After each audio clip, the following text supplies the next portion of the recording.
So welcome. Today we will discuss all the current affairs from 22nd of September to 30th of September 2022. ये question बहुत ही important होने वाले हैं आपके एग्जामिनेशन पॉइंट ऑफ व्यू से। अगर आपको इस वीडियो की पीडीएफ चाहिए तो please go to the description section, you will find a link there. So let's start. Film Federation of India FFI chose which film as India's official selection for 19th Oscars। ठीक है, अगले साल 2023 में जो Oscar होने वाले हैं वो है 95th ऑस्कर्स। ठीक है, उसके लिए फिल्म फेडरेशन ऑफ इंडिया ने कौन सी मूवी को नॉमिनेट किया है ऑस्कर के लिए? That is the Kashmir Files, RRR, Chhello Show और 83। So the answer is C, that is Chhello show.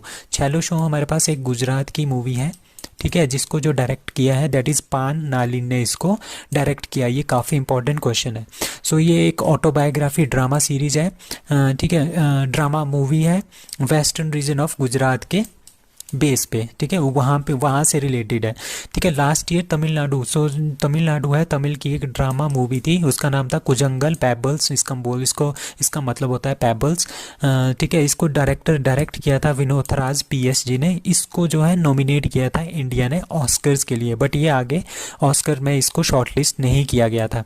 ठीक है, अभी हमारे पास 3 ही मूवीज़ ऐसी हैं जो ऑस्कर्स में जिनको टॉप 5 में जो पहुंची हैं। दैट इज़ मदर इंडिया 1958, सलाम बॉम्बे 1989 और लगान 2001। ये 3 मूवीज़ हैं जो टॉप 5 में पहुंची है ऑस्कर के आज तक। ठीक है, नाउ 94 जो ऑस्कर अवार्ड्स हुए थे अभी 2022 में, उसमें बेस्ट फिल्म थी कोडा और best actor was Will Smith, best actress was Jessica Chastain और best director was Jane Campion को मिला है द पावर ऑफ डॉग के लिए बेस्ट डायरेक्टर का अवार्ड।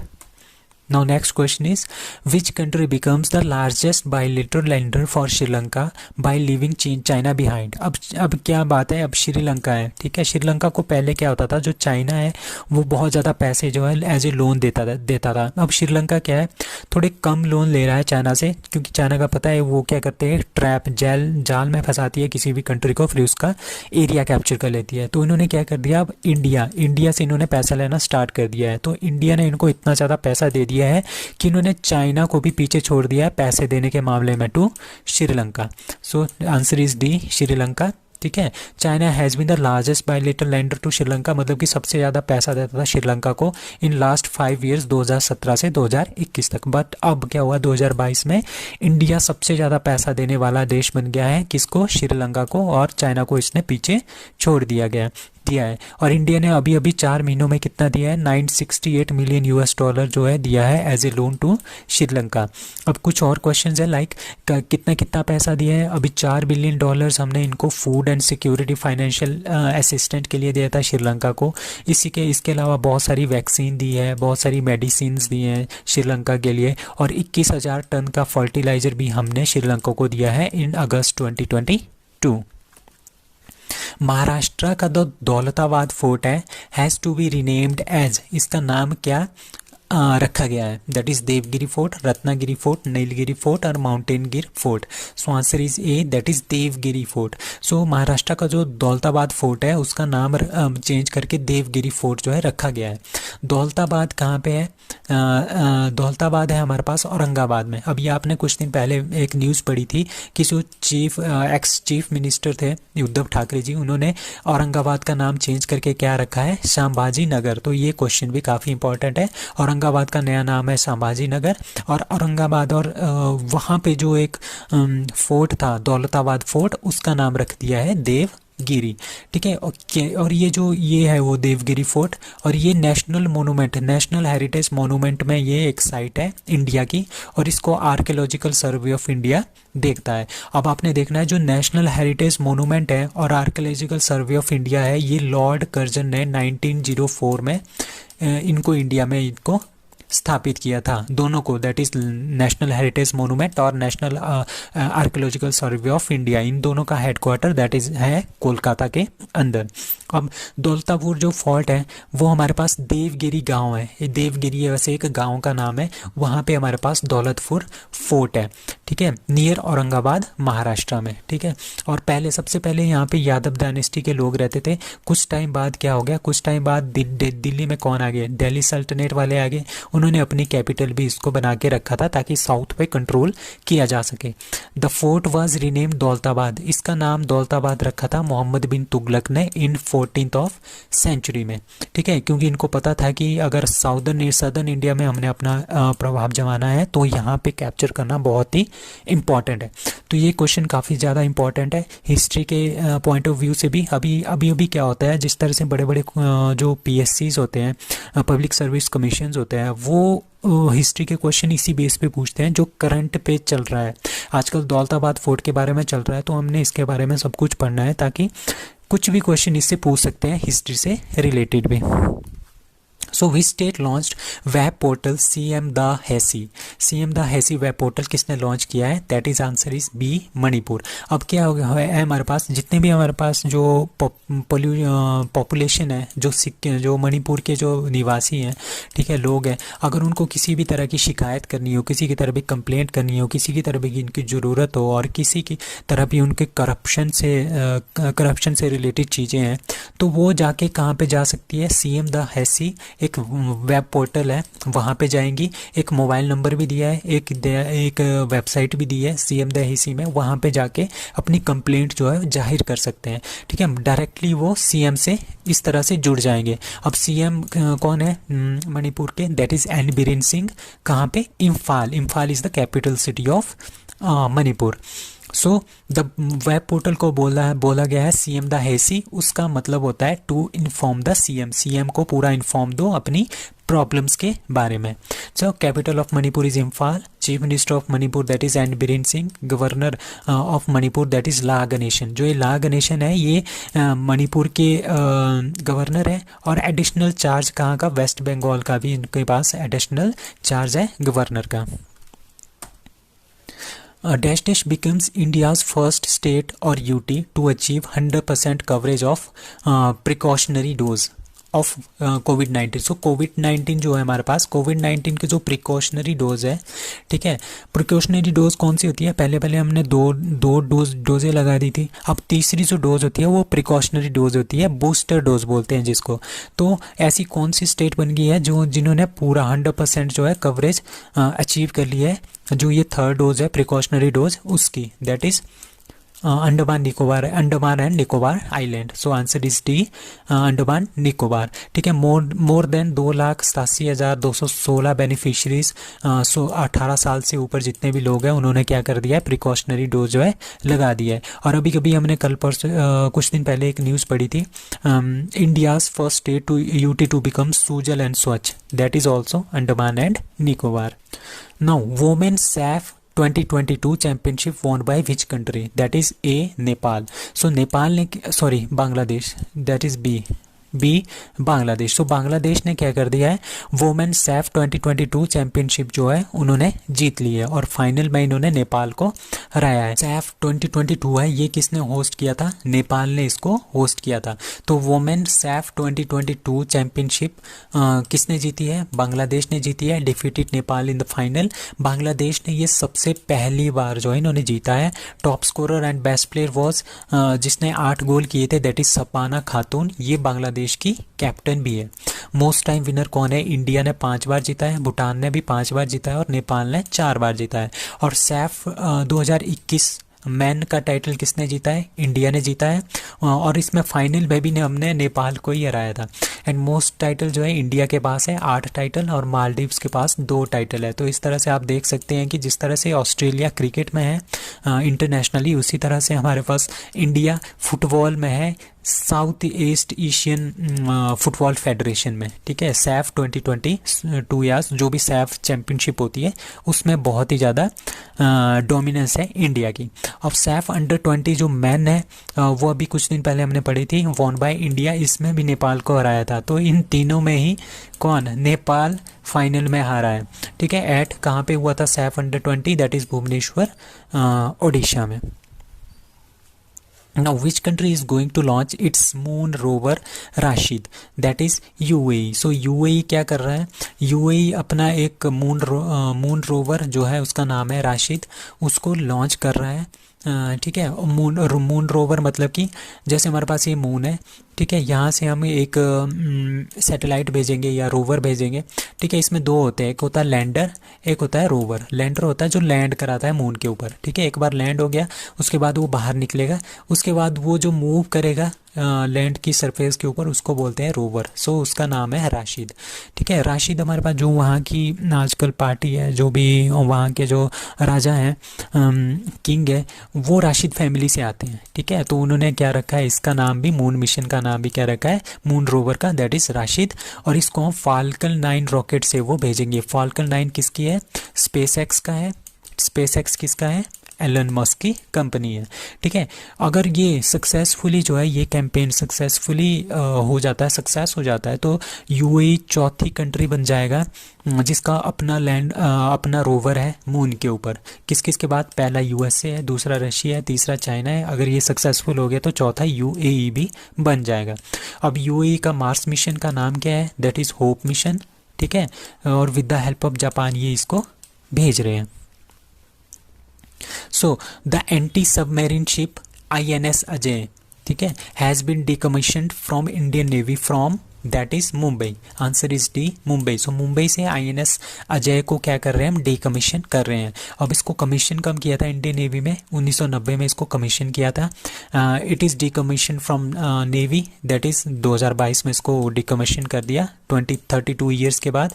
ठीक है, it is also known as submarine hunter. Submarine hunter इसको इसलिए बोलते हैं क्योंकि ये सबमेरीन, ये इस तरह का शिप है, जितनी भी हमारे पास सबमेरीन्स होती है ना, पानी के अंदर जो आते हैं जहाज, उनको मारने के लिए ये काफ़ी ज़्यादा फेमस है। इसको बोलते हैं anti submarine ship INS Ajay has been decommission from Indian Navy. Global fintech fest 2022 held at New Delhi, Chennai, Bengaluru और Mumbai. So answer is D, that is Mumbai. So जो ग्लोबल फिनटेक फेस्ट है, फिनटेक मतलब कि फाइनेंशियल टेक्नोलॉजी। ठीक है, financial technology मतलब global financial technology fest जो 2022 का है वो कहाँ पे हुआ है? दैट इज़ मुंबई में हुआ है। और किसने लॉन्च किया है? दैट इज़ RBI गवर्नर कौन है आजकल? शशिकांत दास, उन्होंने ये लॉन्च किया।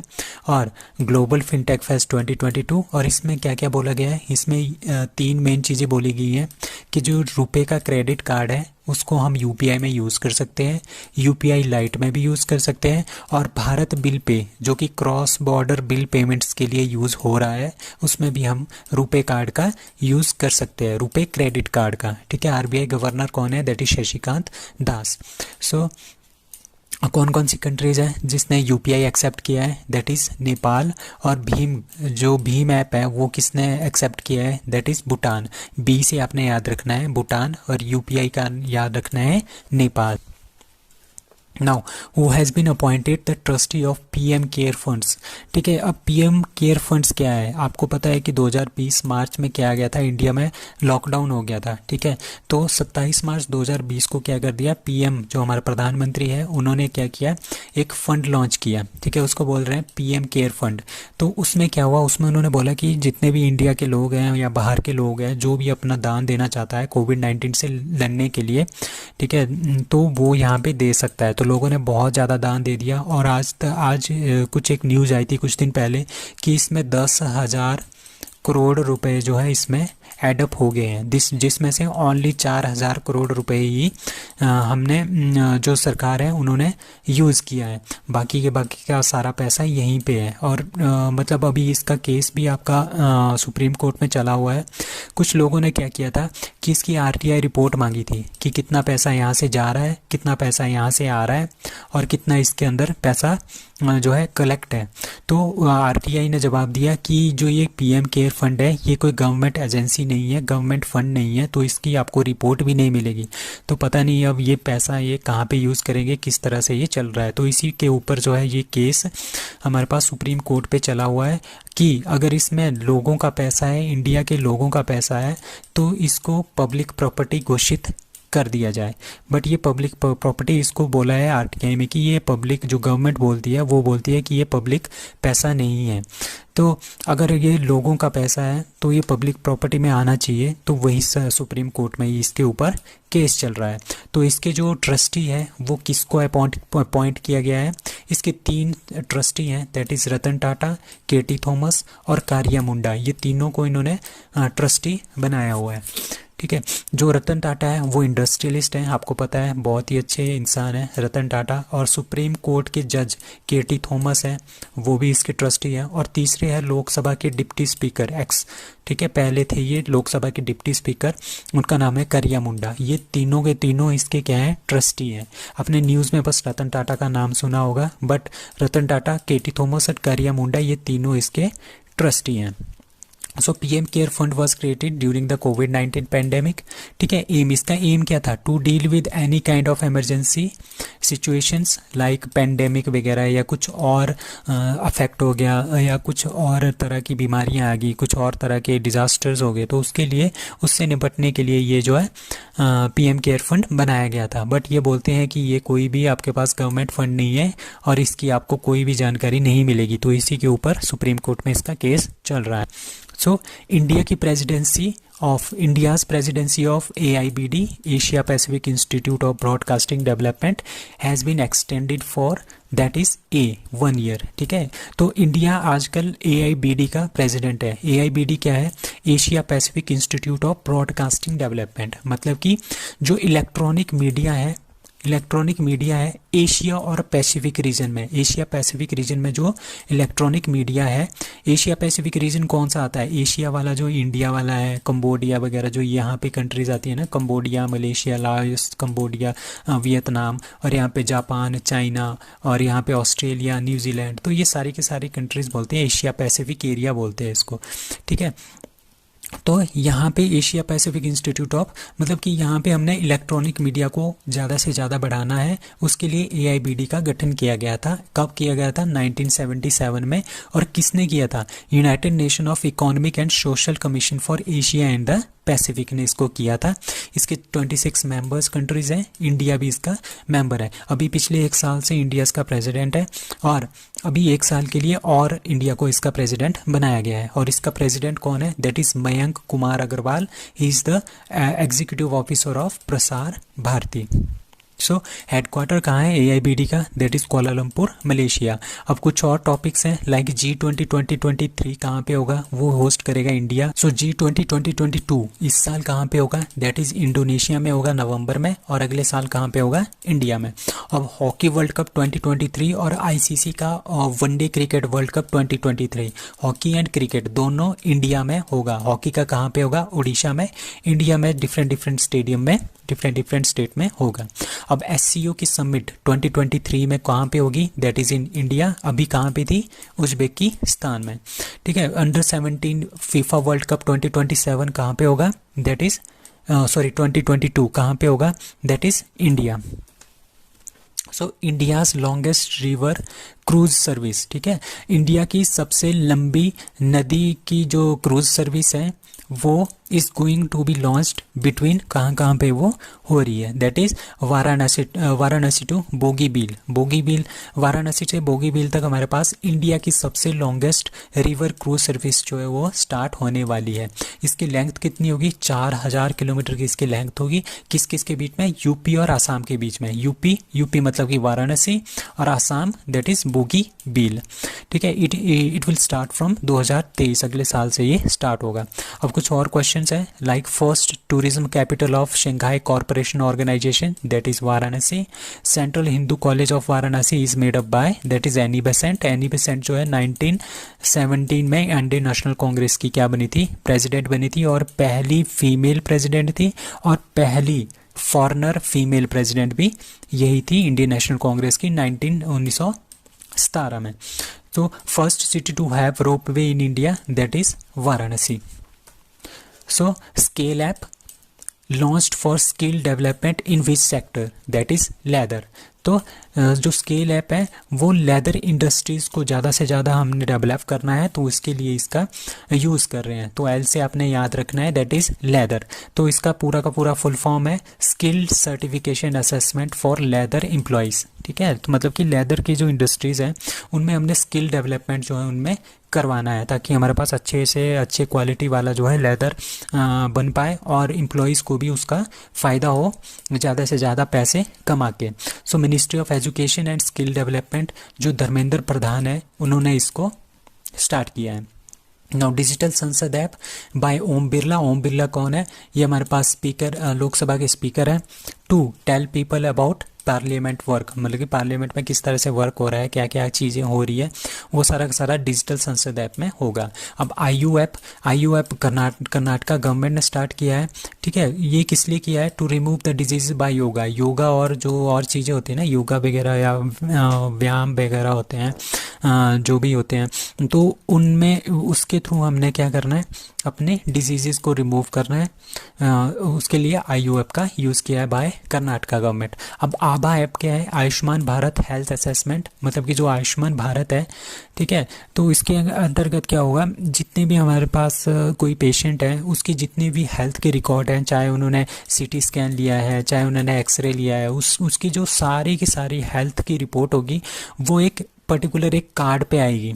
ठीक है, तो उसको वो एक्सेस कर सकता है anytime anywhere by using your internet. So it is launched by National Health Authority of India. So हमारे पास आयुष्मान भारत है, ये National Health Authority of India यही इसको ऑपरेट करती है ऑल ओवर इंडिया।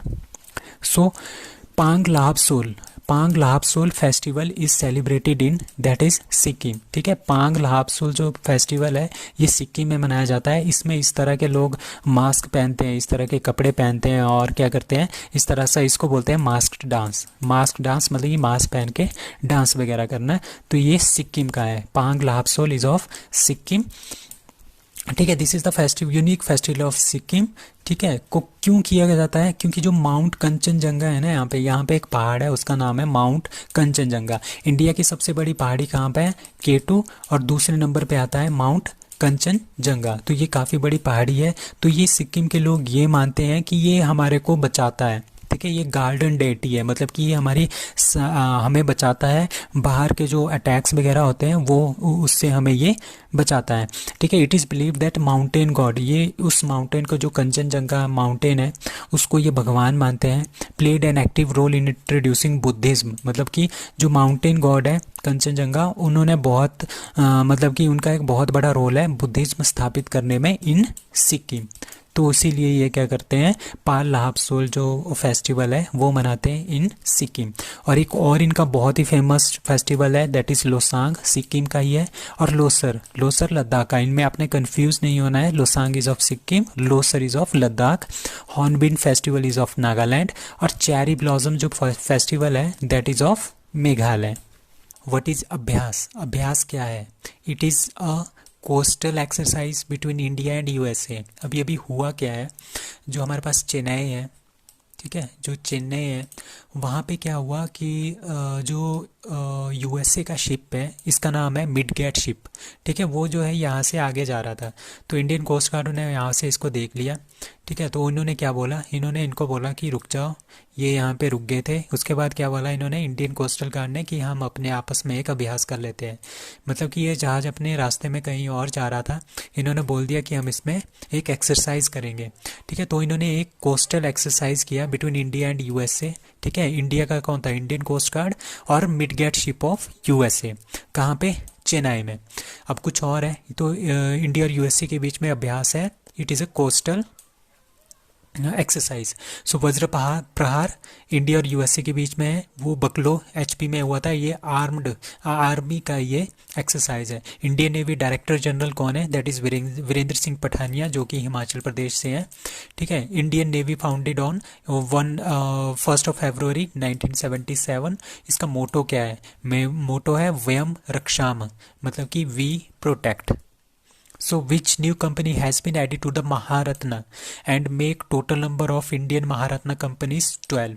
So हमारे पास क्या है, हमारे पास एक महारत्न है, एक मिनी रत्न है, ठीक है। जो सबसे बड़ी कंपनीज है ना पब्लिक सेक्टर की, जो सेंट्रल गवर्नमेंट देखती है, उनको बोलते हैं महारत्न। उनसे जो छोटी होती है उनको बोलते हैं मिनी रत्न। सो महारत्न में हमारे पास पहले 11 थी, अब एक और ऐड हो गई है, इसका नाम है आरईसी लिमिटेड, मतलब कि रूरल इलेक्ट्रिफिकेशन कॉरपोरेशन लिमिटेड। तो इनको ऐड कर दिया है।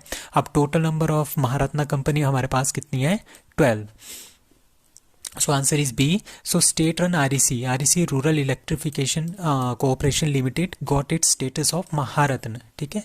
तो ये सेंटर ऑपरेटेड है, मतलब कि जो सेंट्रल गवर्नमेंट है वो इसको ऑपरेट करती है, ठीक है। Incorporated in 1969। जो आरईसी है वो 1969 में बनी थी। ये एक नॉन बैंकिंग फाइनेंशियल कंपनी है।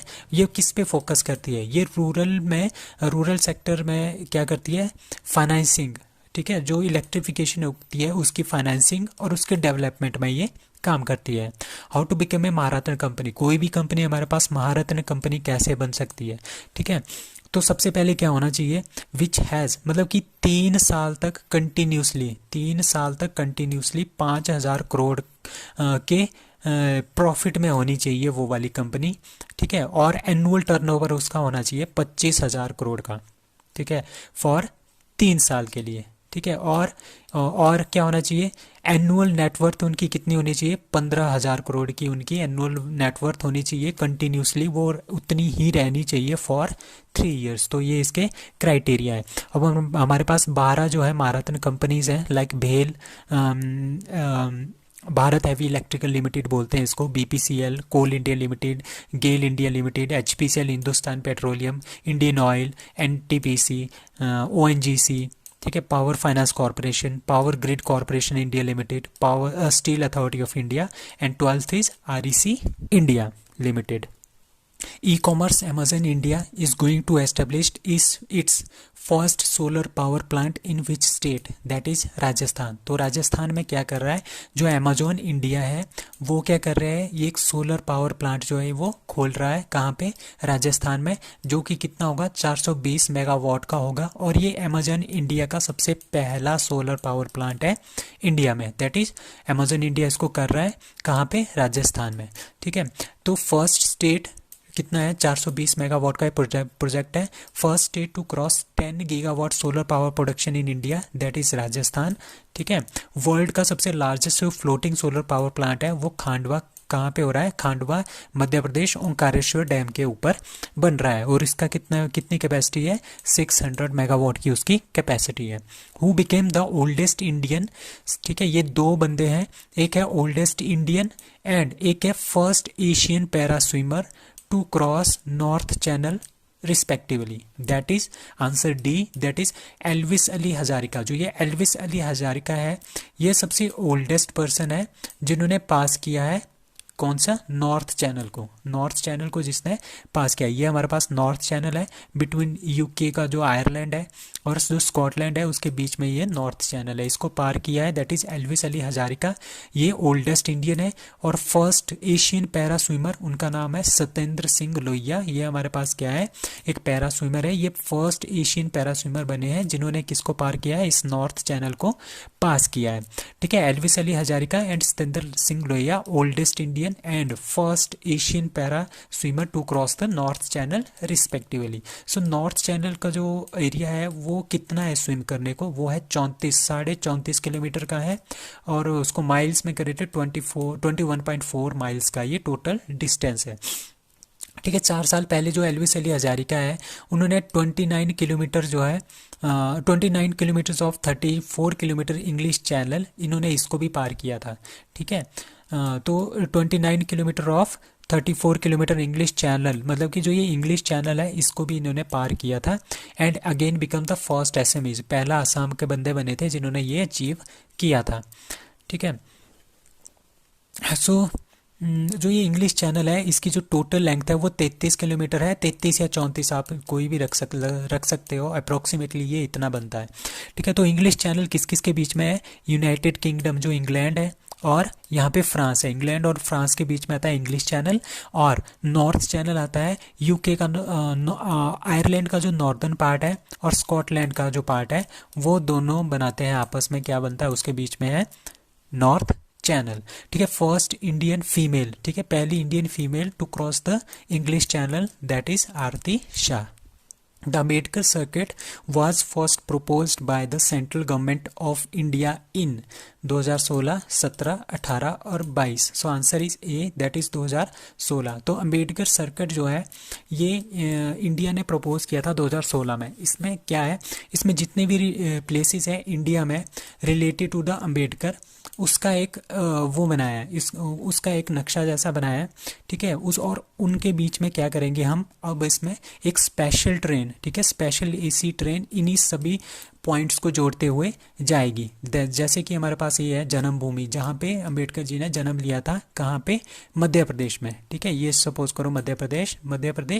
ठीक है, उसके बाद दीक्षा भूमि एक प्लेस है नागपुर में, जहाँ पे अंबेडकर ने बुद्धिज्म को अपनाया था। ठीक है, अंबेडकर नगर कहाँ पे, बुद्धिज्म ने उसको किया था, कहाँ पे, नागपुर। तो नागपुर सपोज कर लो यहाँ पे है। ठीक है, Nagpur, and this is Madhya प्रदेश। ठीक है, उसके बाद आ गया महापरिनिर्वाण भूमि, ये हमारे पास आता है दिल्ली में, जहाँ पे वो उनकी डेथ हुई थी, दैट इज दिल्ली। ठीक है, और चैत्य भूमि जहाँ पे उनको क्या कहते थे, उनका क्रीमेशन हुआ था, दैट इज मुंबई में, क्रीमेशन हुआ था इनका मुंबई में। ठीक है, और अब जो एजुकेशन हुई थी वो लंदन कहाँ पे हुई थी, यूके में हुई थी, तो वहाँ पे हम ट्रेन सेवा तो यूज़ कर नहीं सकते। तो हमारे पास ये 4 है, दैट इज़ मुंबई से वो ट्रेन चलेगी, स्पेशल ट्रेन, मुंबई, नागपुर और मध्य प्रदेश और दिल्ली। तो ये यहाँ पे हम एक स्पेशल ट्रेन चला रहे हैं to promote the Ambedkar circuit. The central government has released the first ever advanced estimate of production of which crops। मतलब कि advanced estimation, ठीक है, ये सबसे पहली बार हो रहा है कि कोई भी फसलें होगी उसका हमने एडवांस्ड एस्टिमेशन करना है कि कितना प्रोडक्शन होगा इस साल।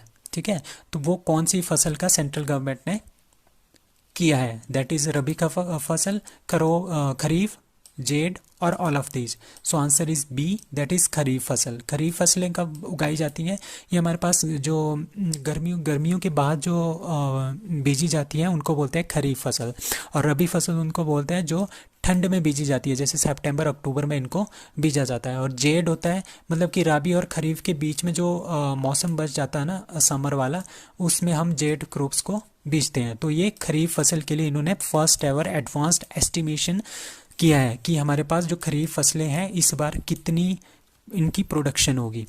ठीक है, किसने किया है, the Ministry of Agriculture and Farmer Welfare ने has release the advanced estimation of कौन सी फसलों का, that is kharif crop for 2022-2023। ठीक है, और उन्होंने बोला है कि कितना हमारे पास इस बार प्रोडक्शन होगा, 149.92 मिलियन टन जो है हम इस बार उगाएंगे।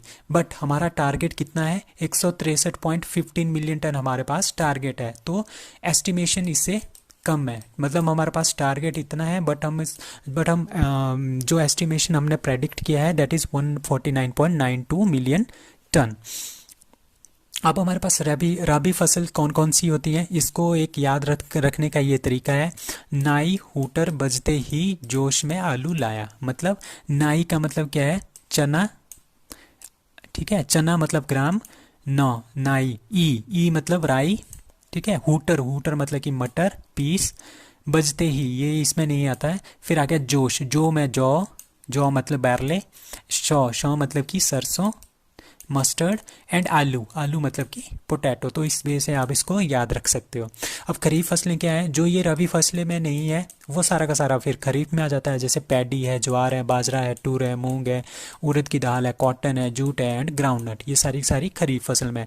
अब जेड फसल में क्या कहा जाता है, बिटवीन राबी एंड क्रॉप्स के बीच में जो टाइम बचता है ना समर का, तो उसमें क्या आ जाता है, जेड क्रॉप्स आ जाती हैं, जैसे वाटरमेलन है, किकुम्बर मतलब कि किकुम्बर जो होता है।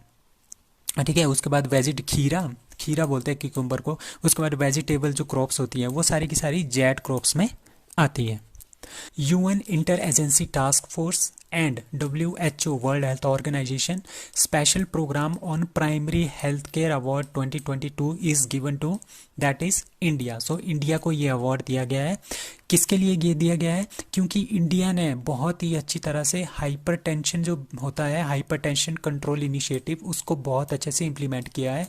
ठीक है, हाइपरटेंशन को कंट्रोल करने के लिए इंडिया ने बहुत ही अच्छा काम किया है, जिसके लिए इनको क्या मिला है? WHO प्लस UN की जो इंटर एजेंसी टास्क फोर्स है, उन्होंने प्राइमरी हेल्थ केयर अवार्ड 2022 किसको दिया है? इंडिया को दिया है। ये अवार्ड कहाँ पे दिया गया है? ये कंफर्म किया गया था UN जनरल असेंबली, जो UNGA है, दैट इज़ न्यूयॉर्क, क्योंकि वहाँ पे आजकल इनकी बैठकें चल रही है। ठीक है, और हाइपरटेंशन क्या होता है? हाइपरटेंशन एक कंडीशन होती है जिसमें हमारे पास क्या होता है? The force of blood against the artery walls is high. ठीक है, जो ब्लड है हमारी वेन्स के अंदर जो जाता है ना, तो वो बहुत ही ज़्यादा फोर्स के साथ जाता है, जिसके थ्रू हमको लगता है कि यहाँ पे बहुत ही ज़्यादा क्या हो जाती है, एक तरह का अंदर से दबाव, बहुत ही ज़्यादा दबाव आ जाता है, एक तरह का बहुत ही ज़्यादा फोर्स से आ जाता है। ठीक है, तो हम कभी कभी बोलते हैं कि नर्सें हमारी फट रही हैं, तो वही होता है कि हमारे पास ब्लड जो है बहुत ही ज़्यादा फोर्स के साथ अंदर मूव कर रहा होता है, और उनकी जो वॉल्स होती हैं वेन्स की, आर्टरी जो वॉल्स होती हैं, उनको वो प्रेशर अप्लाई करता है, तो उसको बोलते हैं हम hypertension. So PM Modi receives Braille version of Assamese dictionary named as Rajkosh, Hemkosh, Samudrakosh और Assam Kosh. So answer is B, that is Hemkosh. ठीक है, जो असमीज जो लैंग्वेज है, ठीक है, उनकी जो डिक्शनरी है उसका नाम है हेमकोश। हेमकोश इसका नाम क्यों रखा था? क्योंकि जो ये डिक्शनरी बनाई थी हेमचंद्र बरुआ ने। हेमचंद्र बरुआ थे, एक बंदे थे आसाम के, उन्होंने ये बनाया था, ये वाली डिक्शनरी बनाई थी, तो उन्हीं के नाम के ऊपर ही हेमकोश इसका नाम रखा गया है। ठीक है, तो ये हेमकोश किसको दी है? ये PM मोदी को इन्होंने गिफ्ट किया है। ठीक है, तो Hemkosh was the among the earliest Assamese dictionary, कौन सी? 19th सेंचुरी में ये बनी थी। ठीक है, PM मोदी कॉम्प्लीमेंटेड जयंता बरुआ जिन्होंने इनको ये प्रेजेंट की PM मोदी को, और ये हेमचंद्र बरुआ की फैमिली के हैं। ठीक है, एंड इज टीम। ठीक है, जो जयंता बरुआ है और उनकी टीम है, उनके एफर्ट को इन्होंने काफ़ी सराहा है। ठीक है, ब्रेली वर्जन क्या होता है? जैसे हमारे पास ये बुक है, इसके ऊपर कुछ उभरा सा लिखा होता है इन्होंने, तो जो आंखों से देख नहीं सकते वो उसको टच करके क्या कर सकते हैं? इसको पढ़ सकते हैं, उसको बोलते हैं ब्रेली वर्जन। ठीक है, 4 जनवरी को क्या मनाया जाता है हमारे पास? World Braille Day. ठीक है, the capital of Assam that is Dispur. Assam की chief minister that is Hemant Biswa Sharma. Governor of Assam that is professor Jagdish Mukhi. Who has been selected as first chairman of Asia Palm Oil Alliance. ठीक है, एशिया पाम ऑयल अलायंस कौन सी है? तो हम जानते हैं कि जितनी भी हमारे पास कंट्रीज़ हैं एशिया की, एशिया में सबसे ज़्यादा जो पाम ऑयल है वो इंडिया इंपोर्ट करता है। ठीक है, और उसके बाद हमारे पास 4 और कंट्रीज़ है, लाइक इंडिया, पाकिस्तान, श्रीलंका, बांग्लादेश और नेपाल। ये सारे के सारे क्या करते हैं? पाम ऑयल को क्या करते हैं? इंपोर्ट करते हैं। ठीक है, इंपोर्ट इतना ज़्यादा हो जाता है कि जो हमारे पास इकॉनमी है वो गड़बड़ा जाती है। उसको ठीक करने के लिए, ताकि हम कम से कम इंपोर्ट जो है बाहर से ले, इसके लिए हमने एशियन पाम ऑयल अलायंस बनाया है। इसके जो फर्स्ट चेयरमैन है वो रखा गया है अतुल चतुर्वेदी जी को। ठीक है, he is the first chairman of Asia Palm Oil alliance. ये अभी हमने ये अलायंस बनाया है 21 सितंबर 2022 को। ठीक है, aim to gain the collecting bargaining power and make imports sustainable, मतलब कि कम से कम हमने इंपोर्ट करना है palm oil. So India is the largest importer of the palm oil. अब पूरे वर्ल्ड में जितना हमारे पास 100%, पूरे वर्ल्ड में 100% अगर पाम ऑयल जो है वो इंपोर्ट होता है, तो उसमें से 15% अकेला इंडिया लेके जाता है। ठीक है, तो India is a very large importer of palm oil. ठीक है, चाइना जो है 9% इंपोर्ट करता है, पाकिस्तान 4% और बांग्लादेश 2%। सो इसी इंपोर्ट को कम करने के लिए हमने क्या किया है? एशिया पाम ऑयल अलायंस जो है बनाया है। पाम ऑयल कंट्रीज कौन सी है? That is Nigeria. Palm oil river that is niger. India's first successful full arm transplant performed in. Full arm transplant मतलब कि जो पूरे की पूरी बाजू है वो किसी और की बाजू किसी और बंदे में लगा दें और वो अच्छे से काम कर रही है। ठीक है, India's first successful full arm transplant is performed in Kerala. तो यहाँ पे क्या था, एक पर्सन था जिसका एक्सीडेंट हो गया, वो मर गया था, ठीक है। उसकी जो बाजू है उसको क्या कर लिया, उसका डोनेशन कर दिया उन्होंने, ठीक है। और यहाँ पे एक पर्सन था केरला हॉस्पिटल में जिसकी जो है एक बाजू बिल्कुल भी काम नहीं करती थी, ठीक है। वो जो जो ये पर्सन है जिसकी डेथ हो गई थी, उसकी जो बाजू है वो इस बंदे को लगा दी है और वो सक्सेसफुल रहा है टेस्ट, ठीक है। इंडिया, तो ये इंडिया का first successful full arm transplant है that is performed in Kerala.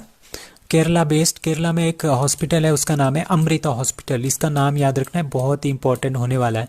तो अमृता हॉस्पिटल में, ठीक है, इसमें 20 सर्जन थे, 10 एनेस्थेसिस्ट थे, 5 प्रैक्टिशनर थे, were performed which took about 18 hours, 18 घंटे तक जो है ये सर्जरी चली थी। और इंडिया सबसे पहले जो है मैक्सिको एंड फ्रांस में 2 ही कंट्री ऐसी थी जिन्होंने सक्सेसफुली इस तरह का ऑपरेशन किया हो, और तीसरी कंट्री अब इंडिया जुड़ गया है जिन्होंने क्या किया है, फुल आर्म ट्रांसप्लांट जो है एक पर्सन से दूसरे पर्सन में किया है। So Indian navy launches 2 diving support vessels, उनका नाम है निस्तार एंड निपुण, इन कहाँ पे, दैट इज कोची, चेन्नई, विशाखापट्टनम और Mumbai. So answer is C, Visakhapatnam, ठीक है। तो इंडियन नेवी ने 2 डाइविंग सपोर्ट वेसल्स, उनका नाम है निस्तार एंड निपुण, ठीक है, इनको लॉन्च किया है विशाखापट्टनम में, इन विशाखापट्टनम, ठीक है। इसका मतलब क्या होता है, डाइविंग सपोर्ट वेसल्स होता है, जैसे हमारे पास समुद्र है, ठीक है, वो पानी के नीचे से जाके हमें बताएगा कि यहाँ पे कौन कौन सी चीज़ें हैं। अगर हमारे पास यहाँ पे कोई और जैसे सबमरीन्स वगैरह हैं समुद्र के नीचे से जाती है, तो उनको भी डिटेक्ट कर सकता है कि समुद्र के नीचे, ठीक है, गहराई में जाके ये सर्च ऑपरेशन करता है, ठीक है। इसको बोलते हैं डाइविंग सपोर्ट वेसल। तो ये निस्तार एंड निपुण है, ठीक है। The vessel which are 118.4 metre long and 22.8 metres wide, deployed for deep sea diving operation. मतलब कि जो हमारे पास सी है, जो हमारे पास समुद्र है, उसके नीचे जाके, ठीक है, हमने देखना है कि वहाँ पे क्या क्या कुछ ऑपरेशंस होते हैं, लाइक किसी को बचाना हो, या फिर बायोडाइवर्सिटी के बारे में जानना हो, या फिर जो सबमेरीन्स नीचे नीचे से आती है ना समुद्र के नीचे से, उनको डिटेक्ट करना। तो ये सारे के सारे काम करेगा निस्तार एंड निपुण, ठीक है। तो ये 80% हमने इंडिजीनियस है, 80% टेक्नोलॉजी हमारी खुद की है, इंडिया की, and it is a major step toward the self reliance. DART mission is planetary defense against near earth objects. It is a mission of which space agency? That is NASA. Answer D, ठीक है, answer is D, that is NASA. So dart mission क्या है, dart mission का मतलब है double asteroid redirection test, ठीक है। इसका मतलब ऐसा है, जो नासा है 2021 में इन्होंने क्या कर दिया था, डार्ट मिशन जो है भेजा था। डार्ट मिशन क्या है, जैसे हमारे पास जो ये हमारे पास अर्थ है, ठीक है, यहाँ पे बहुत सारे बड़े बड़े एस्ट्रॉइड्स हैं, ठीक है, वो अर्थ पे ना आए उससे पहले ही हम इस जो ये सैटेलाइट है, जो डार्ट है, ये वाला सैटेलाइट, ये वाला जो डार्ट है, ठीक है, ये क्या करेगा, इनसे टकरा के इनकी डायरेक्शन को पहले से ही चेंज कर देगा। तो ये हमारे पास क्या था, डार्ट मिशन था, ठीक है। तो डबल एस्ट्रॉइड रीडायरेक्शन मतलब कि एस्ट्रॉइड की डायरेक्शन को हमने चेंज करना है ताकि वो धरती पे ना गिरे, ठीक है। तो ये किसने किया था, ये नासा ने, नासा का मिशन था 2021 का। सो अब ये न्यूज़ में इसीलिए है क्योंकि ये जो नासा डार्ट मिशन है is going to collide with the asteroid. तो ये 2 एस्ट्रॉइड्स हैं, इनमें से किसी एक के साथ ये टकराने वाला है, ठीक है, ये टकराने वाला है। जब ये टकराएगा तो इसको कुछ डैमेज भी हो सकता है। अगर इसमें डैमेज नहीं होगा तो इसमें थोड़ा सा क्या हो जाएगा, एक डाइवर्ट भी हो जाएगा। जैसे हमारे पास इसके इस टकराएगा तो ये इसकी जो डायरेक्शन है वो डाइवर्ट हो जाएगी। इसका जो नासा ने इसका ऑर्बिट जो है एक किया था कि इस पर्टिकुलर एरिया में ये घूमेगा, तो वहाँ पे ये घूमना बंद कर देगा और कहीं और जा सकता है, ठीक है। तो ये 26 सितंबर को होगा। The spacecraft will travel with the speed of 24,000 kilometre per hour. इतनी स्पीड से ये जाएगा और ये इस पे टकराएगा, ठीक है। इसको बोलते हैं and will collide with Didymos binary asteroid system, ठीक है। बाइनरी मतलब कि ये 2 हैं, ये आपस में ग्रेविटेशनल फोर्स के थ्रू, इतनी स्पेस के थ्रू ये ट्रैवल करते हैं, ठीक है। सॉफ्टली ये इसके साथ सॉफ्टली स्ट्राइक करेगा and will deflect and alter its orbit. जो ये जो मूव कर रहा है, जो एस्ट्रॉयड मूव कर रहा है, इसके ऑर्बिट को भी क्या कर देगा, ये चेंज कर देगा। तो ये हमारे पास डबल एस्ट्रॉयड रीडायरेक्शन टेस्ट जो किसने लॉन्च किया था, नासा ने। Which ground will host ICC World Test Championship finals 2023 and 2025 respectively. मतलब कि आईसीसी का जो वर्ल्ड टेस्ट चैंपियनशिप होती है, ठीक है, एक क्या होता है आईसीसी का, एक होता है टी20 जो वर्ल्ड कप होता है, ठीक है, आईसीसी के टूर्नामेंट के बारे में बता रहा हूँ। एक होता है T50, मतलब कि जो 50-50 होता है, दैट इज़ ओडीआई बोलते हैं हम इसको, ठीक है। तीसरी होती है हमारे पास टेस्ट चैंपियनशिप, ठीक है, आईसीसी इसको इवेंट कराता है। और चौथी होती है चैंपियंस ट्रॉफी, ठीक है। तो हम जो T20 वर्ल्ड कप है वो अभी ऑस्ट्रेलिया में होगा 2022 में, और ओडीआई वर्ल्ड कप होगा next year, that is India में होगा। एंड जो ये टेस्ट चैंपियनशिप होती है हर 2 साल बाद होती है। अभी 2021 में जो इसका फाइनल हुआ था, इंडिया और न्यूजीलैंड के बीच में हुआ था, और इंडिया इसमें हार गया था फाइनल में, और टेस्ट चैंपियनशिप न्यूजीलैंड ने जीता था फॉर वेरी फर्स्ट टाइम। अब 2 साल बाद 2023 को ये होगा ओवल में, ठीक है, एंड 2025 को ये होगा लॉर्ड्स में, मतलब कि एक फाइनल मैच होता है इस चीज़ का। तो answer is C, that is Oval and Lord's.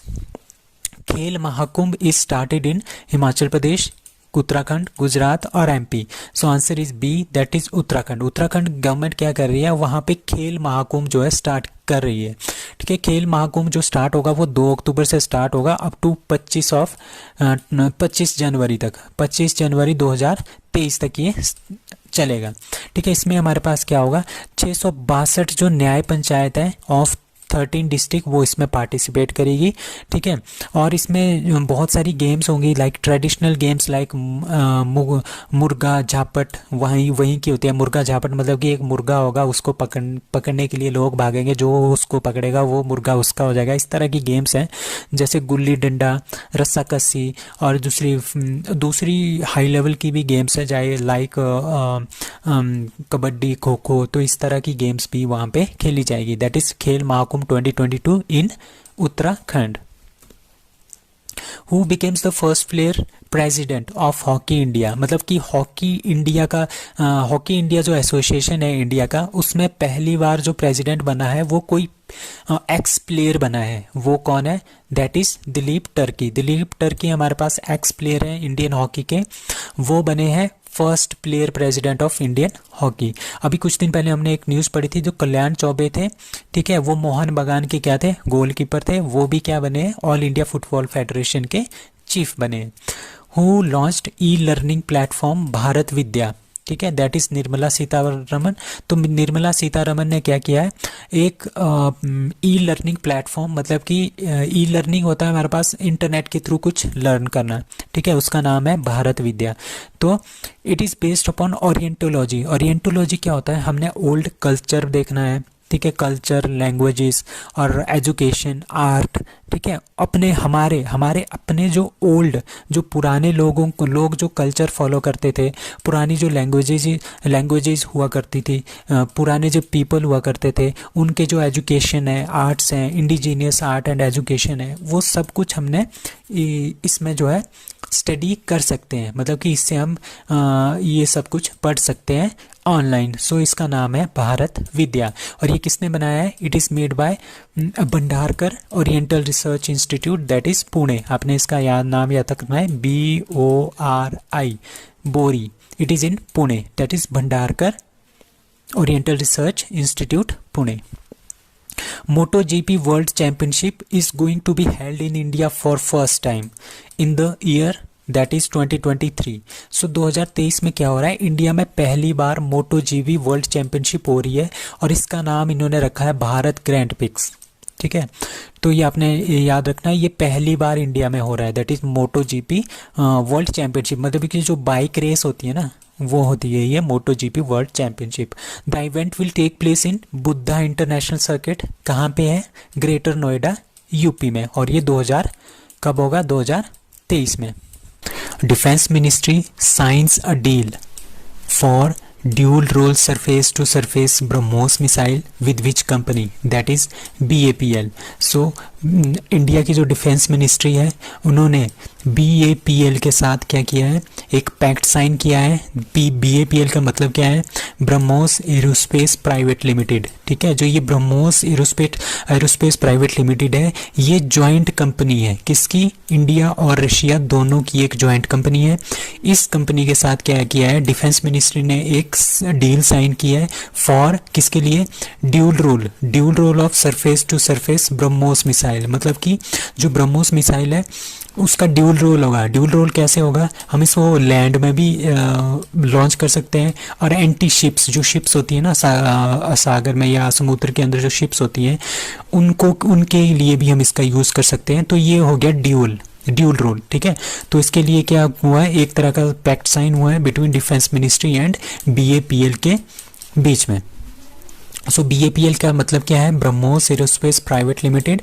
ठीक है, surface to surface BrahMos missile with BAPL किसकी हुई है डील, डिफेंस मिनिस्ट्री की। सो BAPL इज अ क्या है, joint venture between India and Russia.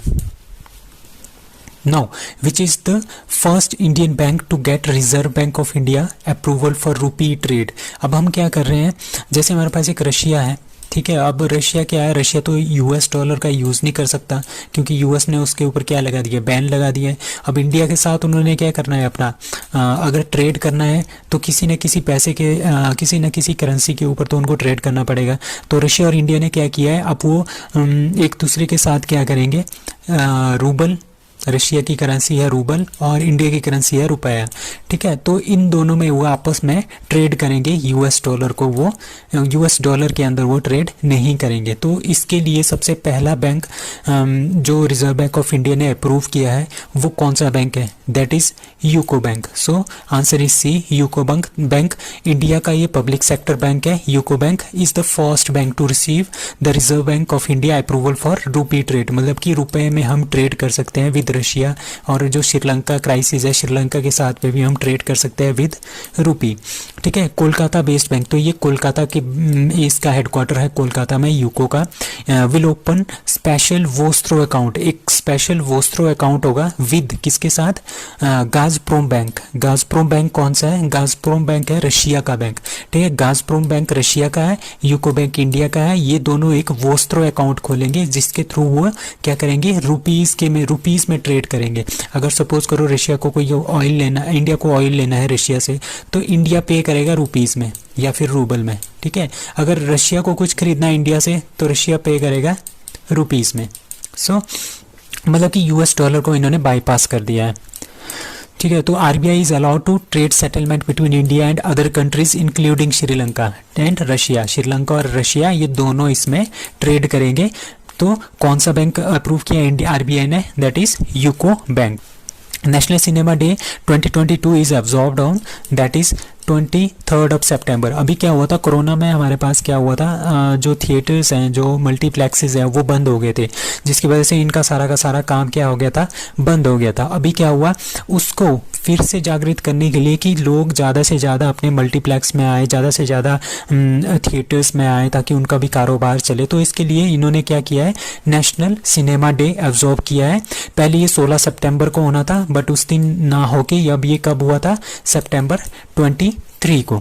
तो ये किसने शेड्यूल किया है, that is multiplex association of India, जो मल्टीप्लेक्सेस बनाते हैं ना, और जैसे हमारे पास बड़े बड़े मॉल्स होते हैं वहाँ पे मल्टीप्लेक्स होते हैं, 3-4 थिएटर एक ही जगह पे होते हैं। ठीक है, डिजिटल साउंड होता है, बहुत बड़ी स्क्रीन होती है, तो वहाँ पे मूवी दिखाते हैं। तो उन्होंने ये क्या किया है, national day of cinema absorb किया है ऑन 23 सितंबर। इसका मेन मोटिव है कि इस schedule to celebrate the thank you, कि लोगों को हमने थैंक यू बोलना है जो हम हमारे यहाँ पे मूवी देखते हैं, और जो पहले आते थे मूवी देखने उनको फिर से हमने क्या करना है, वापस लाना है ताकि ज़्यादा से ज़्यादा लोग सिनेमा देखने आए, जो कि बिल्कुल ही बंद हो गया था कोविड-19 पेंडेमिक के टाइम में। सो इम्पॉर्टेंट डेज ऑफ सितंबर के कुछ इंपॉर्टेंट डेज है, लाइक 1 सितंबर को नेशनल न्यूट्रिशन वीक मनाया जाता है, 1 से लेकर 7 तक। ठीक है। उसके बाद 2 सितंबर को वर्ल्ड कोकोनट डे, 5 सितंबर को सबको पता है International Charity Day and National Teachers Day, 8 सितंबर को इंटरनेशनल लिटरेसी डे, 14 सितंबर हिंदी दिवस, 15 सितंबर Engineers Day, on the birth anniversary of Bharat Ratna M Visvesvaraya. ठीक है। 15 सितंबर को इंटरनेशनल डे ऑफ डेमोक्रेसी भी मनाते हैं। 16 सितंबर very very important World Ozone Day. ठीक है। 16 अक्टूबर 1987 में जो मॉन्ट्रियल पैक्ट हुआ था उसी के चलते 16 सितंबर को क्या मनाया जाता है, वर्ल्ड ओजोन डे। 18 सितंबर थर्ड सैटरडे को मनाया जाता है इंटरनेशनल रेड पांडा डे। ठीक है। 21 सितंबर को इंटरनेशनल डे ऑफ पीस, 26 सितंबर को वर्ल्ड इन्वायरमेंट हेल्थ डे, 27 को world tourism day and 28 September very very important that is world rabies day, क्योंकि गोवा इंडिया में क्या बना है, एक फर्स्ट स्टेट बनी है कंट्री इंडिया में जो रेबीज फ्री है। Now which state gets India's first avalanche monitoring radar. अब क्या होता है, हमारे पास बहुत बड़े बड़े पहाड़ होते हैं। ठीक है। हिमालय में बहुत बड़े बड़े पहाड़ है, इसमें क्या होता है, बहुत सारी बर्फ होती है। तो हर कभी क्या हो जाता है, कभी कभी धूप से क्या हो जाता है, जो अपर लेयर होती है, जो बर्फ की अपर लेयर होती है ना, वो काफ़ी वीक हो जाती है और यहाँ से क्या हो जाता है, ये छूटना स्टार्ट हो जाता है और एक बहुत बड़ा पहाड़ की तरह जो बर्फ है वो नीचे आना स्टार्ट कर जाती है और जो नीचे लोग रह जाते हैं इसमें इसके कारण क्या हो जाता है, वो सारा का सारा एरिया दब जाता है, तो उसको बोलते हैं एवलांच। ठीक है।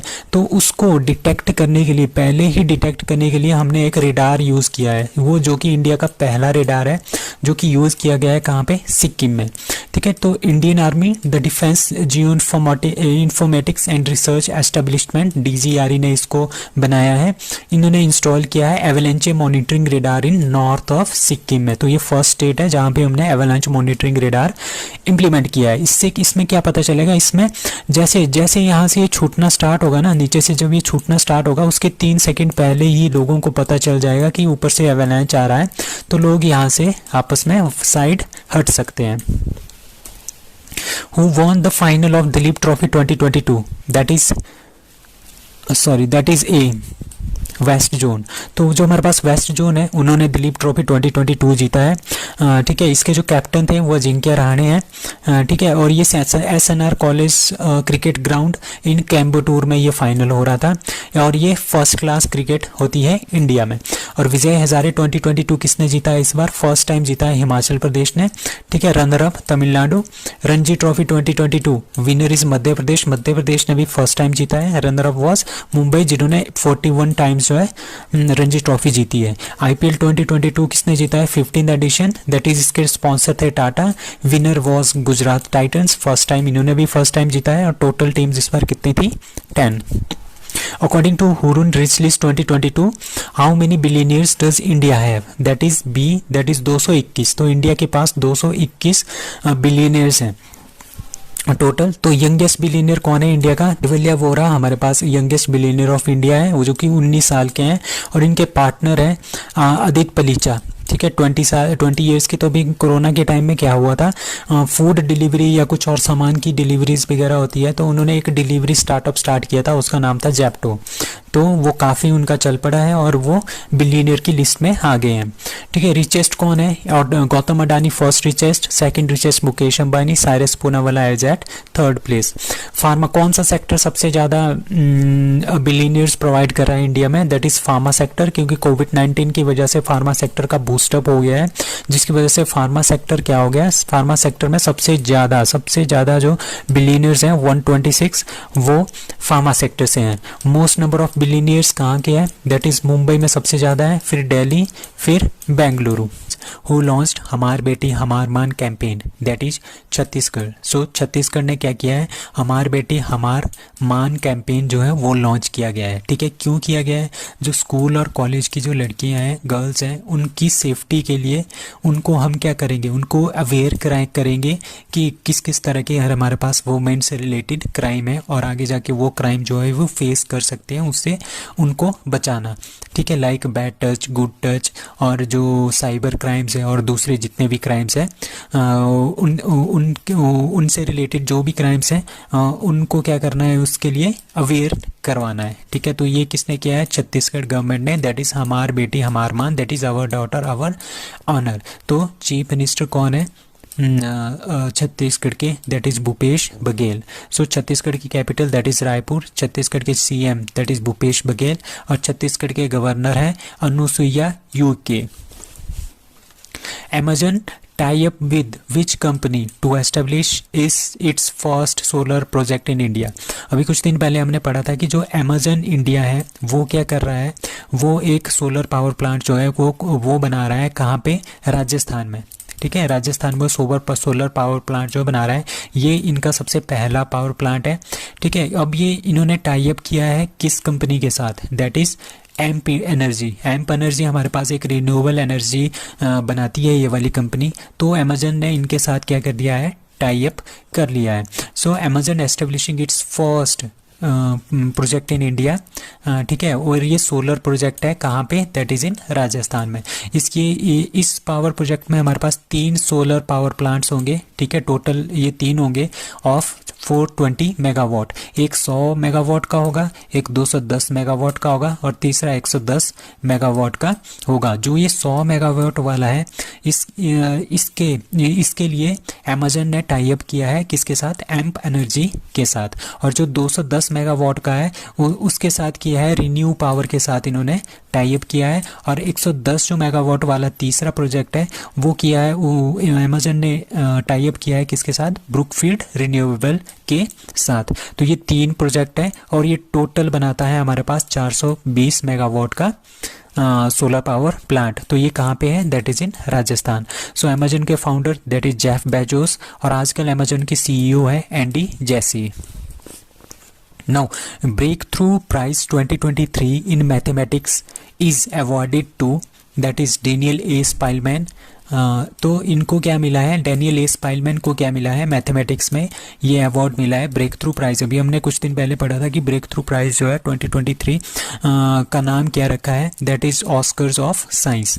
ठीक है, और जो ये ब्रेक थ्रू प्राइज़ है 2023 ये इसका 11th एडिशन है। ठीक है, 11th एडिशन है और ये पहली बार इसको क्या बोल रहे हैं, ऑस्कर ऑफ साइंस अवार्ड बोल रहे हैं। इसमें हम 3 क्षेत्र में देंगे, 3 डिफरेंट जो एक क्षेत्र है उसमें हम इसको देंगे। दैट इज़ 1 है मैथमेटिक्स, दूसरा है फिजिक्स, तीसरा है लाइफ साइंस। तो ये तीनों आपने याद रखने हैं। ठीक है, और उसमें से जो मैथमेटिक्स है वो सिर्फ एक बंदे को मिला है, तो उसका नाम है डेनियल ए स्पाइलमैन। ये कहाँ के हैं, येल यूनिवर्सिटी के प्रोफेसर हैं। ठीक है, तो ब्रेक थ्रू प्राइज़ और जो हमारे पास फिज़िक्स के हैं और जो हमारे पास लाइफ साइंसेस के हैं उसमें 5-6 लोगों को ये अवार्ड दिया गया है। तो ये इतने ज़्यादा इंपॉर्टेंट नहीं है, मैथमेटिक्स का काफ़ी इंपॉर्टेंट है, that is Daniel A Spielman. Now, which city ranks number 1 in Global Financial Center Index 2022? So the answer is New York. So पहले नंबर पे हमारे पास न्यूयॉर्क है, दूसरे नंबर पे हमारे पास लंदन है, तीसरे नंबर पे हमारे पास सिंगापुर है। तो एशिया में नंबर 1 कौन हुई, सिंगापुर। और पूरे वर्ल्ड में नंबर 1 है न्यूयॉर्क एंड दूसरे नंबर पे है लंदन।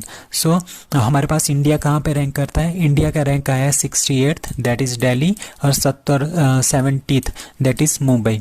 सो इंडिया के rank in different indexes like 3rd rank है हमारे पास एयरफोर्स इंडेक्स में, रशिया यूएसए के बाद हमारा पास तीसरा नंबर आता है इंडिया का और चौथा नंबर आता है चाइना का। 43rd हमारे पास है इंटेलेक्चुअल प्रॉपर्टी राइट इंडेक्स में, हमारा नंबर है 43rd। 101 नंबर है ग्लोबल हंगर इंडेक्स में, 132 है ह्यूमन डेवलपमेंट इंडेक्स, ये कौन जारी करता है, यूएनडीपी। और 135वां नंबर है वर्ल्ड पीस इंडेक्स और 136वां नंबर है ग्लोबल हैप्पीनेस इंडेक्स में, ये कौन जारी करता है, the United nation sustainable development solution network. और 150वां नंबर है हमारे पास प्रेस फ्रीडम इंडेक्स में, पिछले साल हमारे पास 146 था, अब 150 है।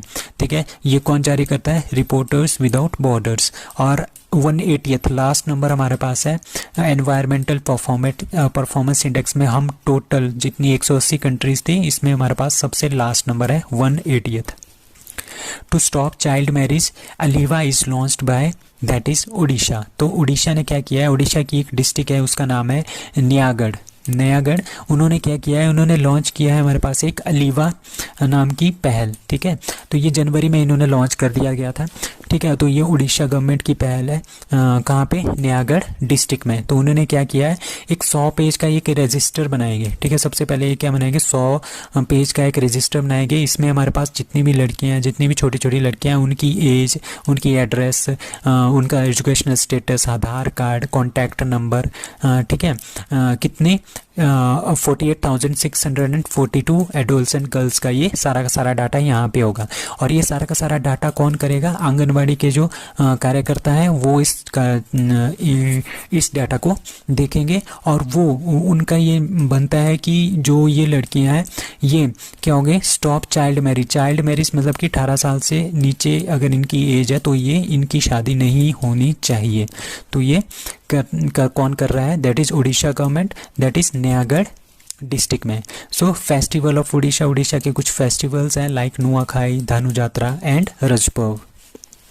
Who has been appointed new Director General of ICMR? ICMR का मतलब है Indian Council for Medical Research. So that is Rajiv Bahl. तो राजीव बहल को क्या बना दिया गया है, director general of ICMR। So ICMR का headquarter that is New Delhi, founded in 1911, 1911 में फाउंड किया गया था। उसके बाद इसको रीनेम किया गया था ICMR, दैट इज 1949 में इसको रीनेम कर दिया गया था। अब कुछ और है, लाइक चीफ साइंटिफिक एडवाइजर कौन है, Ajay Kumar Sood. 15 president of India that is Droupadi Murmu, और इनको ओथ किसने दिया था, CJI, ठीक है। और 16th vice president of India that is Jagdeep Dhankhar. Chief election commissioner of India Rajiv Kumar. Vice chairman of NITI Aayog Suman berry. CEO of NITI आयोग दैट इज परमेश्वरन अय्यर। और चीफ वाइस चेयरमैन तो सुमन बेरी है, जो चेयरमैन है that is PM of India. Central vigilance commission का के कौन है, that is Suresh Patel. Now, which company has fired their 300 employees due to moonlighting? अब moonlighting क्या होता है, जैसे हमारे पास एक कंपनी है, वो उसमें जो पर्सन है वो इसमें काम कर रहा है, ठीक है। अब अगर यही पर्सन क्या होगा, 5 बजे घर जाएगा, उसके बाद क्या करेगा, ये किसी और कंपनी के लिए काम करेगा, तो इसको बोलते हैं मूनलाइटिंग। तो इस वजह से क्या हुआ, जो विप्रो कंपनी है उन्होंने कितने 300 लोगों को क्या कर दिया है, अपनी जॉब से निकाल दिया है, ठीक है। तो मून लाइटिंग हमारे पास इंडिया में काफ़ी कॉमन है, जैसे ड्राइवर्स हैं, छोटे छोटे जो काम करते हैं लोग, ठीक है, वो क्या करते हैं, कुछ टाइम तक वो अपना काम करेंगे, फिर शाम को 5 बजे के बाद क्या करेंगे, वो दूसरा काम स्टार्ट कर देते हैं, उसको बोलते हैं मून लाइटिंग। बट अगर कोई कंपनी है, उन्होंने पहले से ही लिख के आपसे ले लिया है कि आप इस कंपनी के रेगुलर एम्प्लॉय हो और आप किसी और कंपनी में काम नहीं कर सकते, तो उस केस में आपको वो क्या कर सकते हैं, कंपनी से फायर कर सकते हैं। That is called moon lighting. Now, as per the sample registration system SRS report 2020, what is the under 5 mortality rate in 2020 in India? तो 2020 में मोर्टेलिटी रेट इंडिया का कितना है, दैट इज़ 32। मतलब कि 1000 छोटे बच्चों में से हमारे पास ओनली 32 बच्चे ही मरते हैं। तो ये 2020 का डाटा है, उस डाटा के बेस पे ये रैंकिंग है, ठीक है। और 2019 में कितना था, ये 2019 में ये 35 था, मतलब कि 1000 बच्चे होंगे, उनमें से 35 जो है मर जाएंगे, ठीक है। और अब ये कितना हो गया है, इसको हमने रिड्यूस कर दिया है 32 पर 1000 लाइव्स के पास। Now India exported the first consignment of plant based meat products from which state, ठीक है। तो इंडिया ने पहली बार क्या किया है, पहली बार कंसाइनमेंट ऑफ प्लांट बेस्ड जो मीट प्रोडक्ट है ना, प्लांट बेस्ड मीट प्रोडक्ट है, वो हमने किसी बाहर वाली कंट्री को भेजे हैं। तो ये किस स्टेट ने किया है, दैट इज गुजरात। तो गुजरात ने क्या किया है, consignment of plant based meet तैयार किया है, उसको बेचा है कहाँ पे, USA को बेचा है, ठीक है। तो ये कहाँ पे है, खेड़ा डिस्ट्रिक्ट। खेड़ा डिस्ट्रिक्ट कहाँ पे, दैट इज गुजरात, ठीक है। तो गुजरात खेड़ा डिस्ट्रिक्ट के खेड़ा डिस्ट्रिक्ट गुजरात से हमने कैलिफोर्निया यूनाइटेड स्टेट को ये मीट बेस्ड प्रोडक्ट जो है भेजा है, ठीक है। Agriculture and processed food product export authority, ठीक है, जो भी हमारे पास फूड एक्सपोर्ट होता है ना, वो एक एजेंसी होती है इंडिया की, उसको बोलते हैं एपेडा, ठीक है। इस एजेंसी के थ्रू हम क्या करेंगे, जो कितना भी फूड होगा उसको हम बाहर एक्सपोर्ट कर सकते हैं। तो ये first consignment plant based meat product under vegan food category में पहली बार किसने फैसिलिटेट किया है, मतलब कि किसकी सहायता से हमने इसको बेचा है, दैट इज़ अपेडा की सहायता से।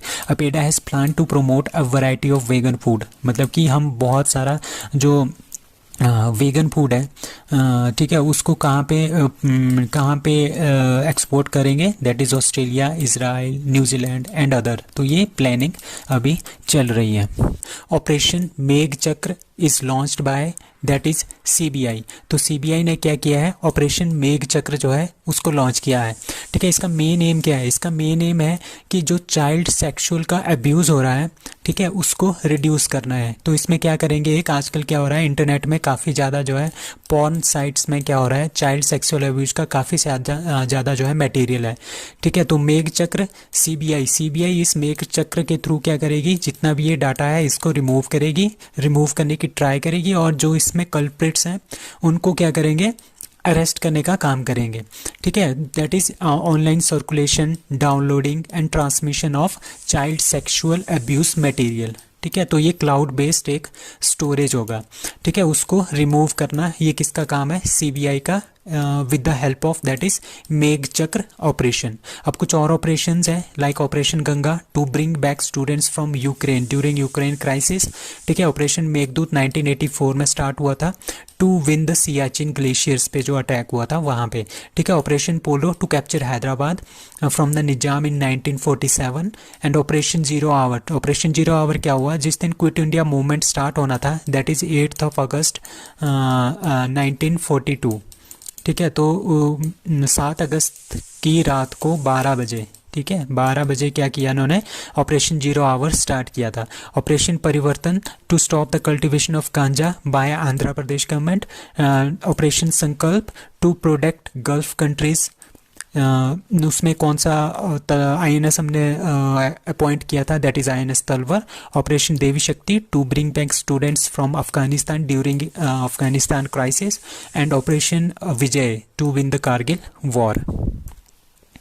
The name of the new party launched by Gulab Nabi Azad, that is Democratic Azad Party. तो गुलाब नबी आज़ाद क्या थे, ये कांग्रेस के नेता थे। इन्होंने अभी कुछ दिन पहले क्या किया था, कांग्रेस से इन्होंने रिज़ाइन दे दिया था। अब इन्होंने क्या किया, इन्होंने अपनी एक पार्टी कश्मीर में, जम्मू कश्मीर में अपनी एक पार्टी लॉन्च किया, उसका नाम है Democratic Azad Party. So he was the former CM of Jammu and Kashmir. Gulab Nabi Azad launches Democratic Azad Party, he was the former member of Congress party. Who became the first female prime minister of Italy? That is Giorgia Meloni. तो Giorgia Meloni है वो Italy की पहली female president बनी है, और Italy की capital कहाँ पे है, रोम में। ठीक है, Giorgia Meloni is the leader of, ये काफ़ी क्वेश्चन पूछा जाता है, लाइक इटली की जो जॉर्जिया मेलोनी है वो कौन सी पार्टी से बिलोंग करती है, दैट इज़ कौन सी पॉलिटिकल पार्टी है, that is brothers of Italy. ठीक है, ब्रदर्स ऑफ इटली पार्टी से ये बिलोंग्स करती है। She is the first female prime minister of Italy. So FAO, अब हमने देखना है कि हेडक्वार्टर जो इटली की कैपिटल है दैट इज़ रोम, वहाँ पे कौन कौन से इंटरनेशनल ऑर्गेनाइजेशन के हेडक्वार्टर्स हैं। इसमें एक है फूड एंड एग्रीकल्चर ऑर्गेनाइजेशन, इसका हेडक्वार्टर भी रोम में है। WEP world food programme, WFP world food programme, इसका हेडक्वार्टर भी कहाँ पे है, रोम इटली में है। अब कुछ और ऑर्गेनाइजेशन है जिनका जिनेवा स्विट्जरलैंड में हेडक्वार्टर है, that is world trade organisation, world health organisation, international level organisation, UNHRC and CITES का, ये सारे के सारे हेडक्वार्टर्स कहाँ पे है, Geneva Switzerland. To whom Dada Saheb Phalke Award 2020 is to be given. ठीक है, किसको दे रहे हैं हम दादा साहेब फाल्के अवार्ड 2020? तो अनुराग ठाकुर ने अभी अभी क्या अनाउंस किया है, दैट इज़ आशा पारेख, ठीक है, जो हिंदी फिल्म से सिनेमा की एक्ट्रेस हैं, उनको क्या दिया जाएगा, दादा साहब फाल्के अवार्ड 2020 दिया जाएगा। तो 1989 में दादा साहब फाल्के अवार्ड लता मंगेशकर को दिया गया था, क्योंकि अभी अभी इनकी डेथ हुई है, तो ये काफ़ी इंपॉर्टेंट क्वेश्चन बन जाता है। तो दादा साहब फाल्के अवार्ड 2018 में अमिताभ बच्चन को मिला था, 2019 में रजनीकांत को मिला था, ये भी आपने याद रखना है। दादा साहेब फाल्के अवार्ड 2020 किसको मिल रहा है, दैट इज आशा पारेख को। डेब्यूटेंट सबसे पहले इन्होंने डेब्यूट कब किया था? पहली इनकी फिल्म थी माँ 1952 में, एज ए चाइल्ड आर्टिस्ट इन्होंने काम किया था और इनको पद्मश्री भी मिला है 1992 में। अब 68 नेशनल फिल्म अवार्ड के बारे में बात करते हैं। बेस्ट मूवी कौन सी थी? सोराराईपट्टू। बेस्ट एक्टर अजय देवगन और सूर्या को मिला था। And best popular film providing wholesome entertainment that is Tanaji, जिसके लिए अजय देवगन को बेस्ट एक्टर का अवार्ड भी मिला था। बेस्ट एक्ट्रेस कौन थी? Aparna Balamurali for Soorarai Pottru. Second nano fertiliser plant is going to be set up in, ठीक है, सेकंड नैनो फर्टिलाइजर प्लांट की बात हो रही है।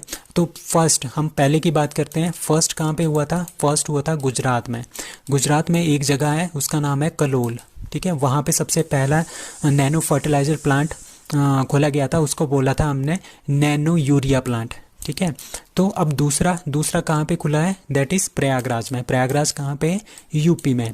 तो प्रयागराज के एक जगह है, उसका नाम है फूलपुर, वहाँ पे हम क्या बना रहे हैं? सेकंड नैनो फर्टिलाइजर प्लांट बना रहे हैं। और ये कौन बनाता है? ये बनाता है इफ़को। इफ़को मतलब कि Indian farmer fertiliser corporative limited जो है, ये इसको बनाता है। ये हमने 1967 में बनाया था। इसका हेडक्वार्टर है न्यू दिल्ली में।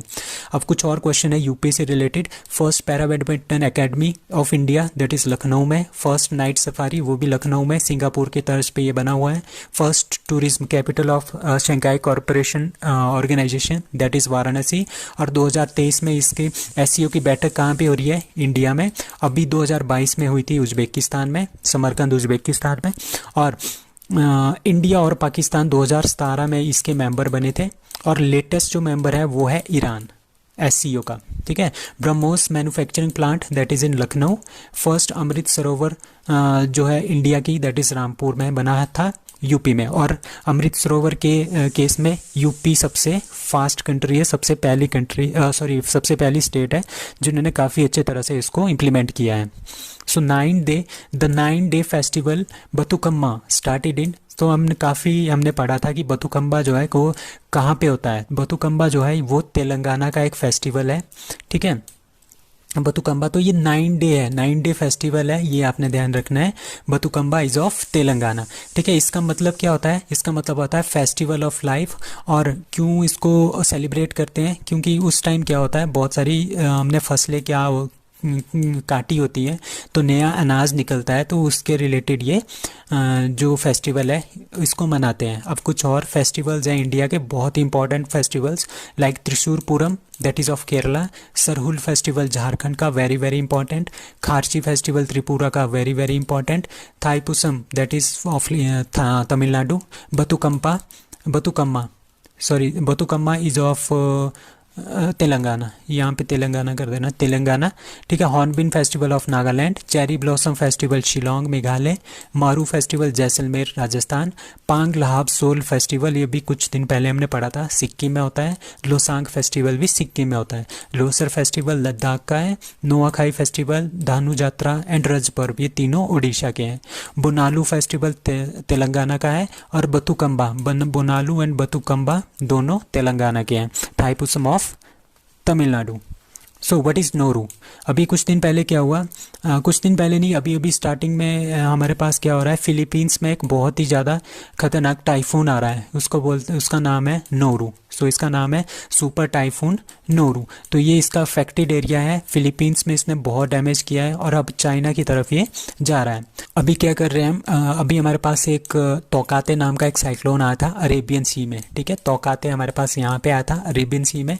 जो ये तोकाते नाम है ये किसने दिया था? यहाँ पे एक कंट्री है उसका नाम है म्यांमार, उसने इसका नाम दिया था तोकाते।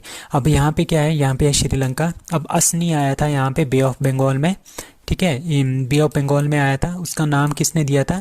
श्रीलंका ने उसका नाम दिया था असनी। अब नान मडोल हमने कुछ दिन पहले पढ़ा था, वो एक सुपर टाइफून है, कहाँ पे आ रहा है? जापान में आ रहा है। और अभी हमने उस दिन हमने ये भी पढ़ा था कि जितने में हमारे पास जो स्टॉर्म्स हैं, ठीक है, समुद्री जो तूफान आते हैं, उनके जो सारे के सारे नाम हैं वो जब पैसिफिक ओशन में जाते हैं उनको हम बोलते हैं टाइफून, ठीक है। जब हमारे पास यहाँ पे इंडियन ओशन में आ जाते हैं उनको हम बोलते हैं cyclones. So which Indian author and poet won German German Hermann Kesten prize, ठीक है, जर्मनी का एक अवार्ड है, उसका नाम है हरमन कैस्टन प्राइज।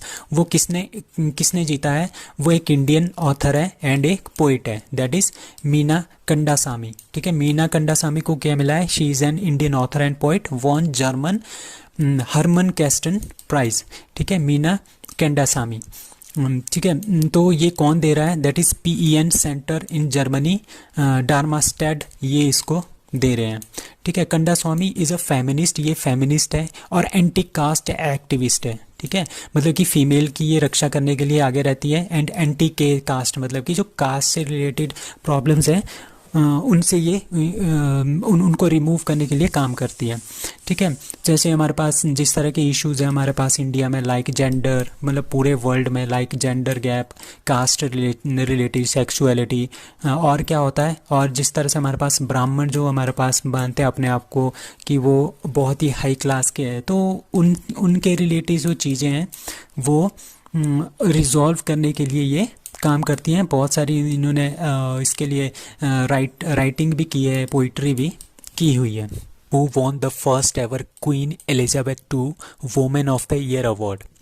सो अभी अभी ब्रिटेन की जो रानी थी क्वीन एलिजाबेथ II, उनकी डेथ हुई है, उनके नाम के बेस पे क्या है, एक अवार्ड जारी किया गया है, ठीक है। किसने किया है? ब्रिटेन ने जारी किया है। तो पहली बार ये दिया जा रहा है और पहली बार ये किसने जीता है? That is answer A Suella Braverman. Suella Braverman क्या है?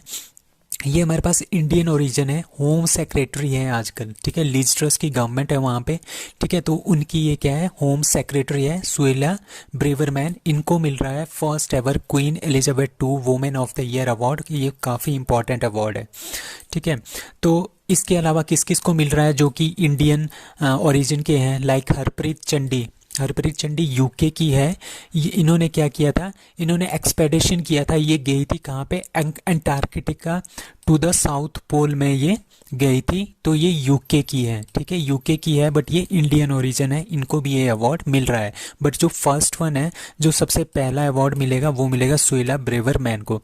उसके बाद करणजीत कौर बैंस, ये भी इंग्लैंड की है बट ये इंडियन है, ठीक है, इंडियन ओरिजिन की है बट रहती कहाँ पे? इंग्लैंड की है, इंग्लैंड की सिटीजनशिप है इनके पास। Won the sports personality of the year इनको मिला हुआ है as the first female Sikh power lifter. ये पावर लिफ्टर है, सिख पावर लिफ्टर है, पहली सिख पावर लिफ्टर है यूके की करणजीत कौर बैंस। इन्होंने किसको किया था? ब्रिटेन को क्या किया था? इन्होंने ग्लोबल स्टेज पे रिप्रेजेंट किया था पावर लिफ्टिंग में, तो इनको भी ये अवार्ड मिल रहा है। तो फर्स्ट ऑफ सबसे पहला किसको मिल रहा है? Suella Braverman, she is the home secretary of United Kingdom. तो other Indian origins representing other countries like Anita Anand कौन है? ये डिफेंस मिनिस्टर है कनाडा की, ये इंडियन है, इंडियन ओरिजिन है। अब staff secretary of Biden that is Neera Tandon. और उसके बाद क्या है? ऋषि सुनक कौन है? ये MP है कहाँ के? ब्रिटेन के। Which international airport awarded ASQ award for the mission safeguarding? That is Cochin. So Cochin airport को क्या मिला है? इनको मिला है एयरपोर्ट कोची का जो इंटरनेशनल एयरपोर्ट है इसको अवार्ड किया गया है ASQ अवार्ड से, ठीक है। अब ASQ अवार्ड का मतलब क्या है? एयरपोर्ट सर्विस क्वालिटी, मतलब कि एयरपोर्ट में हमारे पास किस तरह की सर्विसेज हम प्रोवाइड कर रहे हैं, किस तरह की सिक्योरिटी प्रोवाइड हो रही है, किस तरह का सामान प्रोवाइड हो रहा है, किस तरह का पैसेंजर उससे खुश है या नहीं है, पैसेंजर की सेटिस्फेक्शन है या नहीं है। मिशन सेफ गार्डिंग मतलब कि जो पैसेंजर्स हैं वो सेफ़ है कि नहीं है, ठीक है, कितने सेफ़ हैं, और वहाँ पे कोविड-19 के रिलेटेड कौन से प्रोटोकॉल्स हैं। तो ये सारे को देखते हुए कोचीन एयरपोर्ट को इंटरनेशनल एयरपोर्ट अवार्ड मिला है ASQ award for mission safeguarding के लिए, ठीक है। और ये किसने दिया है? ये दिया है एयरपोर्ट काउंसिल इंटरनेशनल ने ये अवार्ड दिया है। सो अभी कुछ टाइम पहले हमद इंटरनेशनल एयरपोर्ट जो कतर का है, it is the world's best airport and second year, मतलब कि दूसरी बार इसको लगातार ये अवार्ड मिला है, ठीक है, एट 2022 वर्ल्ड एयरपोर्ट अवार्ड के अंदर। सो इंडिया का सबसे cleanest airport that is IGI Indira Gandhi international airport Delhi का है, और Delhi airport becomes the India's first to run solely on hydro and solar power के ऊपर, पूरा का पूरा ये हाइड्रो और सोलर पावर मतलब कि रिन्यूएबल एनर्जी, ठीक है, रिन्यूएबल एनर्जी के ऊपर ये चलने वाला पहला इंडिया का एयरपोर्ट है। उसके बाद sky tracks world airport award 2022 में बेंगलुरु का जो केम्पेगौड़ा इंटरनेशनल एयरपोर्ट है उसको बेस्ट एयरपोर्ट का अवार्ड मिला है in India as well as in south Asia. Now who has been appointed ESIC director general, ठीक है, एसिक का मतलब क्या है, एसिक का मतलब होता है employees state insurance corporation, employees state insurance corporation, मतलब कि जितने भी एम्प्लॉयज़ हैं हमारे पास इंडिया के वो सारे के सारे इनके अंडर्स आते हैं, ठीक है। अगर कोई भी प्रॉब्लम हो रिगार्डिंग पे स्केल या फिर कंपनी इनको एक्सप्लॉइट कर रही हो तो वो उसकी शिकायत कहाँ पे जाती है, ESIC के पास जाती है। तो इसके डायरेक्टर जनरल किसको अपॉइंट किया गया है, दैट इज़ राजेंद्र कुमार। सो राजेंद्र कुमार को इसका जो है डायरेक्टर जनरल अपॉइंट किया गया है। अब राजीव कुमार कौन है, ये हमारे पास CEC है, chief election commissioner of India, that is Rajiv Kumar. Anurag Thakur हमारे पास MP है हिमाचल प्रदेश से। एंड अमिताभ कांत हमारे पास नीति आयोग के CEO थे। अब इनकी जगह पे कौन आ गया है, परमेश्वरन अय्यर आ गया है, ठीक है। तो सीनियर ब्यूरोक्रेट थे Rajendra Kumar has been appointed director general of ESIC मतलब एम्प्लॉयज स्टेट इंश्योरेंस कॉरपोरेशन, ठीक है। He is 1992 batch Indian administrative IAS officer है तमिलनाडु से। और ये आजकल, इससे पहले ये कहाँ पे थे, मतलब कि आजकल ये एडिशनल सेक्रेटरी हैं ministry of electronics and IT के। अब एसिक कब फाउंड हुआ था, 25 जनवरी 1952 को। एसिक के ऑनर कौन है, मतलब कि किस मिनिस्ट्री के अंडर आता है, ministry of labour and employment, government of India के अंदर आता है। Good quality public transport award 2021 किसको मिला है, दैट इज सूरत को। Good quality metro award 2021 Delhi. And good quality overall transportation किसको मिला है, कोची को मिला है। Which state has created a memorial for rhino using ashes name as abode of the unicorns, ठीक है। अभी अभी क्या किया है, असम, इसका आंसर है असम। तो असम गवर्नमेंट ने क्या किया है, ठीक है, वहाँ पे क्या किया था, जो पोचर्स हैं मतलब कि जो राइनो को मारते हैं उनके सींग के लिए, क्योंकि ये इनका जो ये सींग होता है ना बहुत इंपॉर्टेंट होता है, इससे दवाइयाँ बनती हैं, बहुत महंगा बिकता है। तो इलीगल जो पोचर्स थे, ट्रेडर्स होते थे, वो इनको मार देते थे और इनका ये निकाल देते थे, ठीक है, ये हॉर्न निकाल देते थे। तो असम गवर्नमेंट ने क्या किया, 2500 राइनो के हॉर्न्स को लिया, ठीक है, उनको जलाया, उनकी जो राख बन गई, उन राख से उन्होंने ये 3 स्टैचू बनाए हैं, ठीक है। ये 3 जो है इन्होंने स्टैचू बनाए हैं, मेमोरियल बनाया है, किसके, राइनो के। राइनो क्या होता है, गैंडे जो होते हैं, हिंदी में गैंडे बोलते हैं, ठीक है। इनका इन्होंने क्या बनाया है, 3 स्टैचूज बनाए हैं। एक इसमें मेल है, एक इसमें फीमेल है और एक इसमें छोटा सा बच्चा है, ठीक है।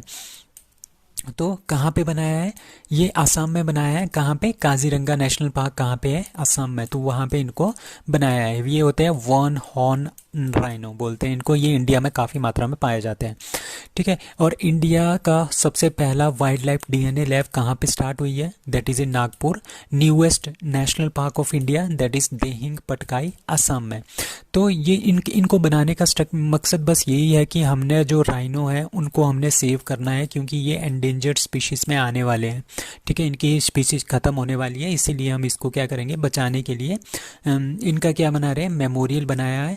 तो कितने, मतलब कि 2500 राइनो का जो सींग है, जो ये हॉर्न है, इनको जला के क्या बनाया, राख बनाया, फिर इनसे क्या बना दिए, 3 मेमोरियल बनाए हुए हैं by Assam government. So that is ant कितना हमारे पास कलेक्टिवली ड्राई कार्बन एमिट करती है, 12 million ton. So Rosh Hashanah is a festival related to which religion, that is the Jews हमारे पास कहाँ पे रहते हैं, ये हमारे पास रहते हैं इज़राइल में, ठीक है। और रोश हशना इनका बहुत ही अच्छा एक फेस्टिवल है। इस दिन से हमारे पास क्या होता है, हिब्रू कैलेंडर हमारे पास इज़राइल में इसको मानते हैं, हिब्रू कैलेंडर। तो इसका जो नया साल है वो स्टार्ट हो जाता है हिब्रू कैलेंडर में, ठीक। इनकी जो लैंग्वेज होती है उनका नाम भी क्या है, हिब्रू लैंग्वेज। और एक्सरसाइज हुई है एक एक्सरसाइज ब्लू फ्लैग, ये हमारे पास 7 कंट्रीज़ ने इसमें पार्टिसिपेट किया था और ये इज़राइल में हुई थी। इसमें Israel, India, Germany, Italy, Britain, France, Greece और यूएसए इसमें एड अप है, मतलब कि इज़राइल प्लस 7 मोर कंट्रीज़, और ये इज़राइल में हुई थी एक्सरसाइज ब्लू फ्लैग। I2U2 कौन सा संगठन है, ये इंडिया, इज़राइल, यूएसए और यूएई का संगठन है और 2022 में इसकी पहली बैठक हुई है। Now what is the name of the flower which blooms once in 12 years. ठीक है, 12 साल में पहली बार, 12 साल में ये पहली बार, मतलब कि 12 साल में ये एक बार क्या करता है, ये फ्लावर खिलता है। ठीक है, इसका नाम क्या है, इसका नाम है नील कुरिंजी। ठीक है, नील कुरिंजी, नील से पता चल रहा है ये नीलगिरी की पहाड़ियों में होगा। नीलगिरी की पहाड़ियाँ आपके कहाँ पे है, यहाँ जैसे है। ठीक है, ये आपके कर्नाटका है, ये तमिलनाडु है और ये केरला है। इन तीनों के जंक्शन पे हमारे पास है नीलगिरी की पहाड़ियाँ। तो यहाँ पे ये नील कुरिंजी जो है ये फूल उगता है। ये 12 साल में एक बार, 12 साल में ये एक बार खिलता है। ठीक है, लास्ट टाइम 2006 में खिला था। ठीक है, 12 साल मतलब कि 2018 में इसको खिलना था, बट ये 2018 में ना खिल के अब कब खिला है, 2022 में। तो ये 12 की जगह 16 साल बाद इस बार खिला हुआ है। ठीक है, मतलब कि ये 4 साल लेट हो गया। क्यों हुआ है, ड्यू टू क्लाइमेट चेंज। इंसानों ने बहुत ही ज़्यादा बिगाड़ के रखा है हमारे इन्वायरमेंट को, जिसकी वजह से ये थोड़ा लेट ब्लूम हुआ है। ठीक है, इट ग्रोज इन मांडलापट्टी हिल, तो नीलगिरी की मांडलापट्टी हिल्स में ये खिलता है। और इराविकुलम जो नेशनल पार्क है केरला का, वहाँ पे भी ये खिलता है। ठीक है, इसका कलर होता है पर्पल एंड ब्लू। ये काफ़ी इंपॉर्टेंट क्वेश्चन है, ये कई बार पूछा भी गया है कि ये 12 साल बाद खिलने वाला कौन सा फूल है। That is Neel Kurinji, that is Mandalpatti hills in Nilgiri, और इसका colour that is purple blue. Which state got Poshak Anaj award 2022 best emerging state for promoting millets. अब मिलेट क्या है, मिलेट को प्रमोट करने के लिए पोषक अनाज अवार्ड 2022 किसको मिला है, दैट इज छत्तीसगढ़। तो मिलेट क्या होता है, मिलेट होता है हमारे पास जो बड़े बड़े दानों वाला अनाज होता है ना, उसको बोलते हैं मिलेट। जैसे ज्वार, बाजरा, रागी, इनको बोलते हैं मिलेट्स। ठीक है, और ये बहुत ही ज़्यादा इंपॉर्टेंट होता है क्योंकि इसमें बहुत ज़्यादा न्यूट्रिएंट्स होते हैं। जैसे छोटे बच्चे होते हैं, उनमें न्यूट्रिशन की काफ़ी कमी हो जाती है, तो बहुत सारी बीमारियां लग जाती है। तो क्या होता है, जितने भी लोग होते हैं ना, अगर उन्होंने न्यूट्रिएंट्स लेने हैं तो आप क्या करोगे, ज़्यादा से ज़्यादा मिलेट्स का यूज़ करोगे। ठीक है, तो ये मिलेट्स काफ़ी ज़्यादा न्यूट्रिएंट्स इसके अंदर होते हैं। तो छत्तीसगढ़ गवर्नमेंट को ये मिला है।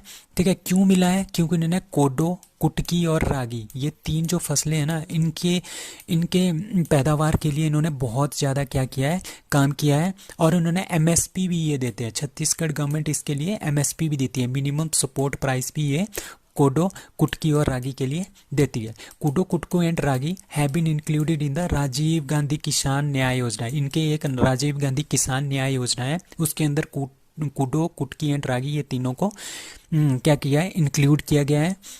ठीक है, और जो इसको उगाते हैं उन फार्मर्स, उनके लिए असिस्टेंट प्रोवाइड करते हैं 9,000 पर एकड़ के हिसाब से।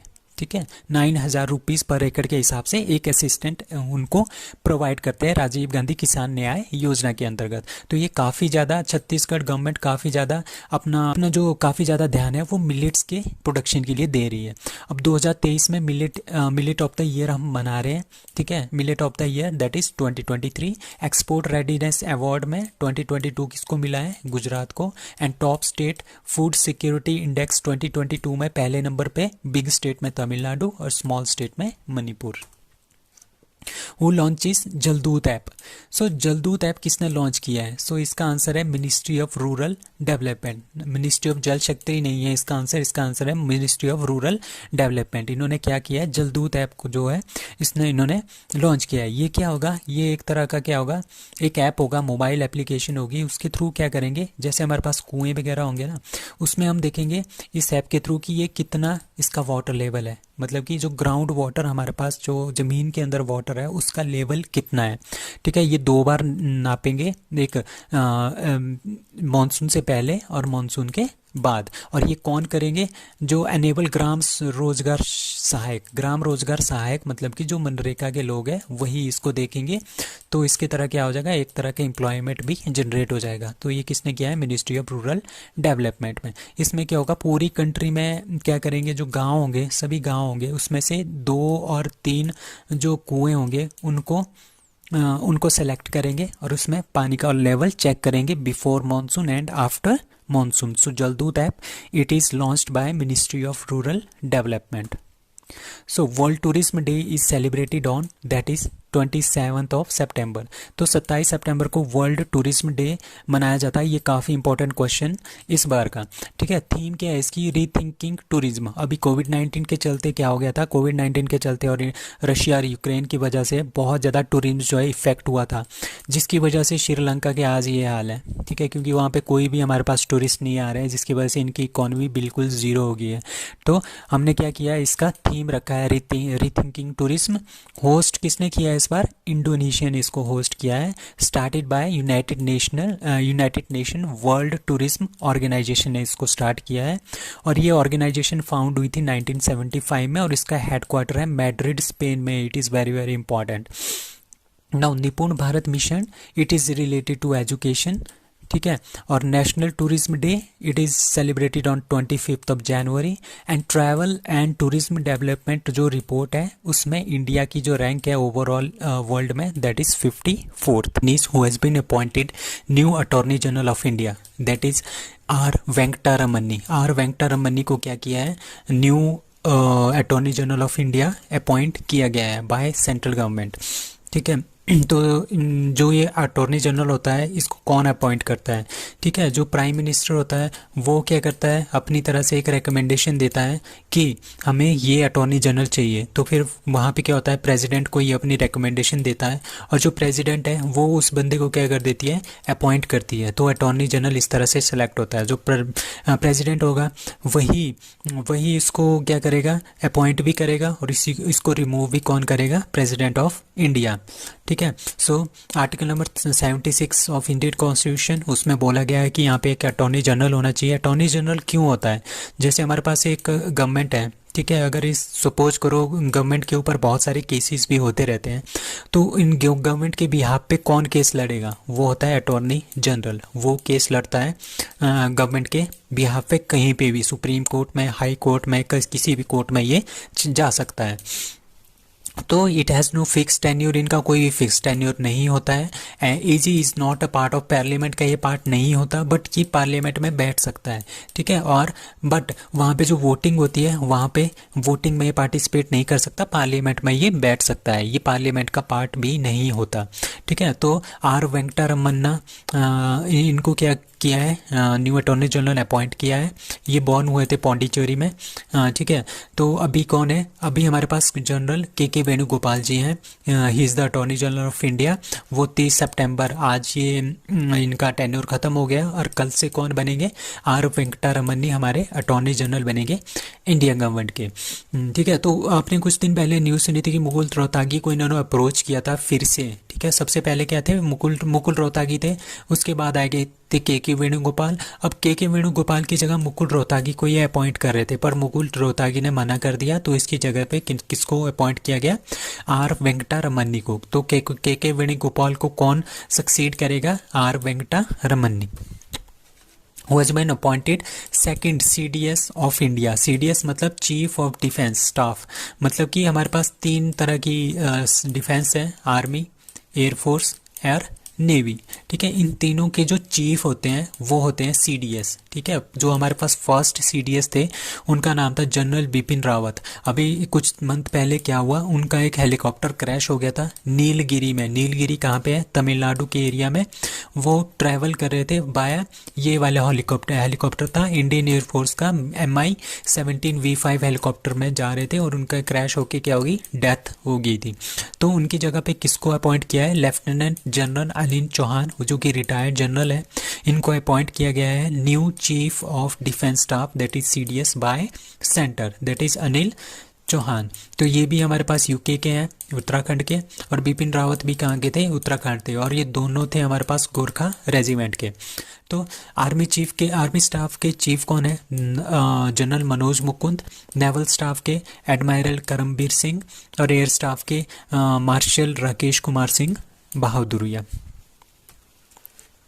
Who won 5th edition of Laver cup indoor tennis tournament 2022। अभी कुछ दिन पहले हमने पढ़ा था कि जो हमारे पास रोजर फेडरर है टेनिस के प्लेयर, वो लेवर कप उनको वो लास्ट जो उनका टूर्नामेंट होगा इंटरनेशनल टूर्नामेंट, वो उनका लेवर कप होगा।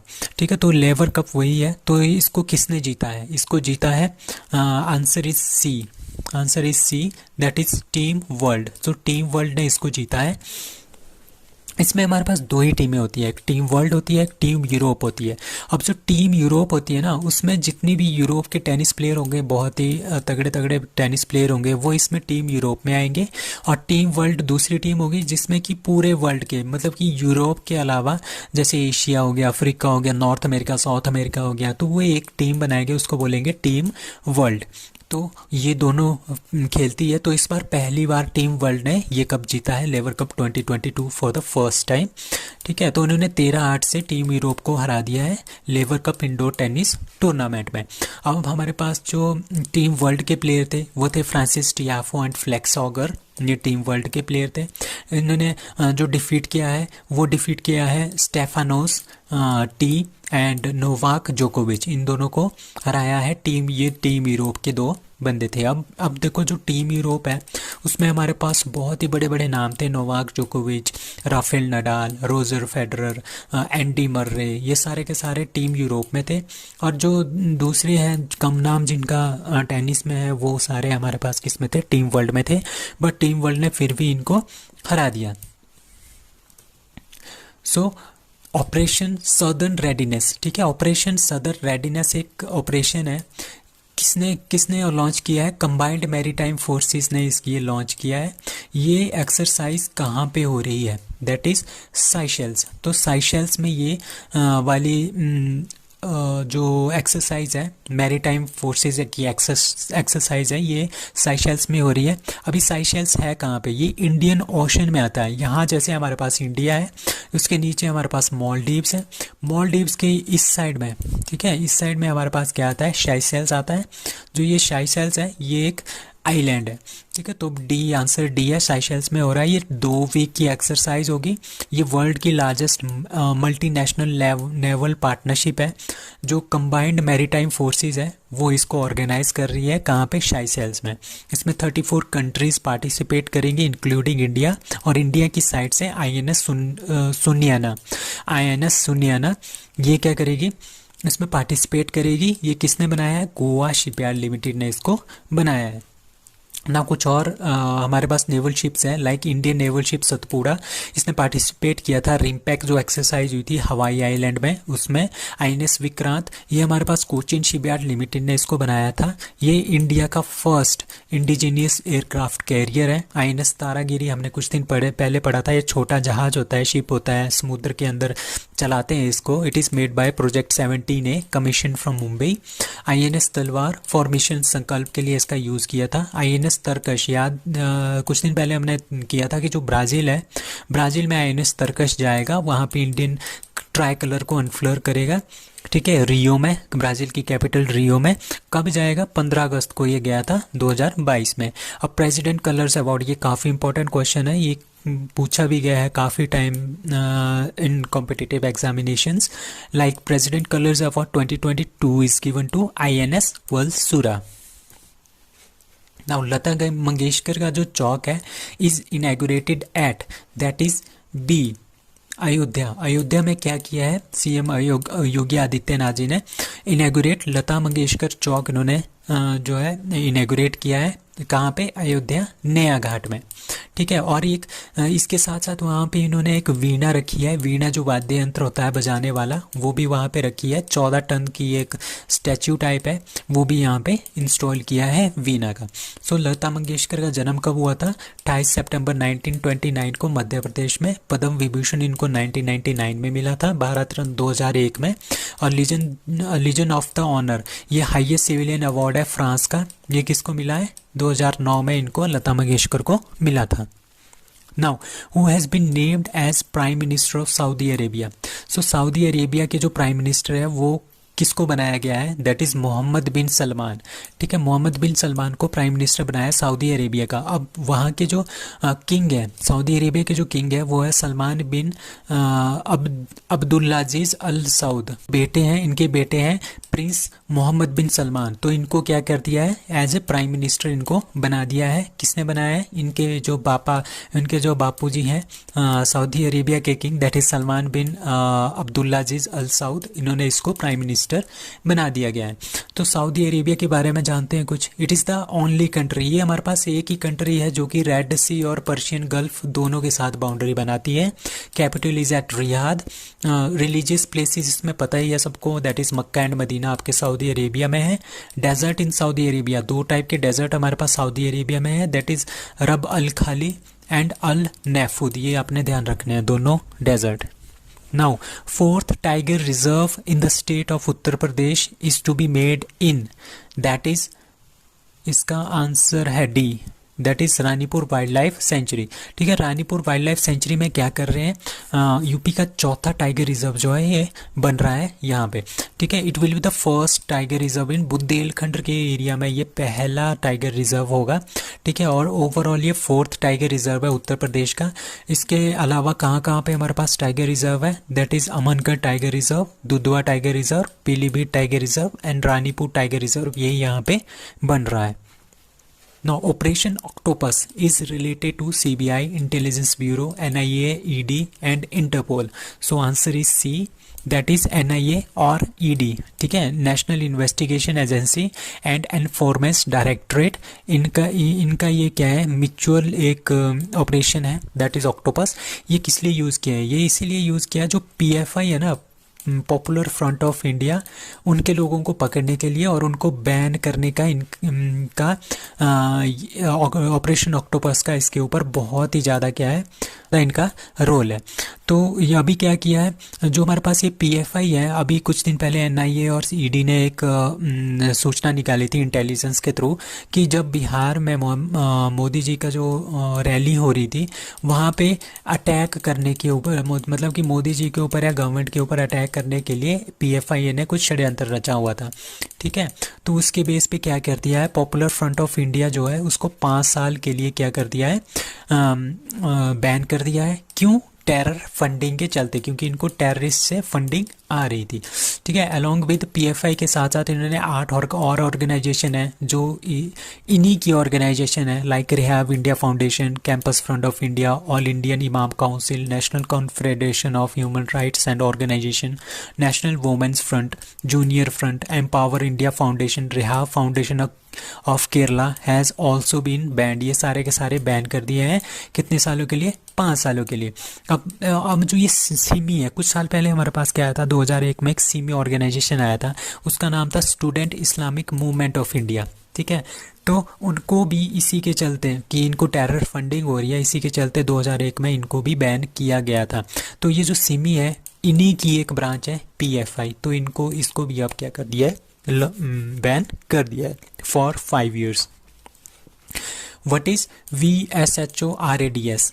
It is anti-tank missile, air defense system, satellite of SpaceX, NASA mission to Venus. So answer is A नहीं है, इसका आंसर B है। ठीक है, इसका आंसर है B, that is air defence system. तो ये हमारे पास एयर डिफेंस सिस्टम है, इसका मतलब है that is V for very, SHO का मतलब है शॉर्ट, R का मतलब है range, A for air defence system, मतलब कि very short range air defence system. मतलब कि ये एक तरह का डिवाइस है जिसको हम कहीं पे भी, इसका मतलब होता है ना, ये इसकी एक मेन खासियत ये है कि इसको हम कहीं पे भी ले जा सकते हैं, पोर्टेबल है, ईजिली हम इसको कैरी आउट कर सकते हैं, स्मॉल है साइज़ में। तो इसकी वजह से क्या होता है, इसमें बहुत सारी मिसाइल्स लगी होती हैं। ठीक है, इसमें बहुत सारी मिसाइल्स लगी होती हैं। सपोज करो किसी ने हमारे ऊपर अटैक कर दिया है मिसाइल का, जब तो ये क्या करेगी, यहाँ से ऑटोमेटिकली ये मिसाइल जाएगी और उस मिसाइल को टकरा के उसको ख़त्म कर देगी, हवा में ही उसको ख़त्म कर देगी। ठीक है, तो ये इसको बोलते हैं हम एयर डिफेंस सिस्टम। तो ये शॉर्ट रेंज का है, इसकी रेंज थोड़ी सी शॉर्ट है और इसकी मेन खासियत ये है कि हम इसको पोर्टेबल है, इसको कहीं पर भी ले जा सकते हैं। तो इसको डेवलप किया है DRDO ने। टेस्टिंग कहाँ पर हुई है? DRDO को जितनी भी टेस्टिंग होती होती है और चांदीपुर उड़ीसा में होती है। अब कुछ और मिसाइल्स हैं लाइक ब्रह्मोस, ठीक है, इंडिया और रशिया का जॉइंट वेंचर है। 375 मिलियन यूएस डॉलर की डील हुई है फिलीपींस के साथ इसको बेचने के लिए। ये 290 किलोमीटर की रेंज तक है ये जा सकता है। एंड 2.8 मैक इसकी स्पीड है, मतलब कि साउंड की स्पीड जो होती है ना वो होती है 1 मैक। मतलब कि ये कितना है 2.8 मैक, मतलब कि 2.8 गुना ज़्यादा, जितनी स्पीड साउंड की होती है उससे 2.8 गुना ज़्यादा जो है इसकी स्पीड है। अब अस्त्रा मिसाइल क्या है, ये beyond visual range air to air missile है, ठीक है। इसको और इसके बाद आता है हमारे पास DRDO। ये कब फाउंड हुआ था, 1 जनवरी 1958 को बनाया गया था इसको। इसमें जो फाउंडेशन में जो मेन रोल है वो APJ अब्दुल कलाम का था। मोटो इसका क्या है, strengths origin is in science.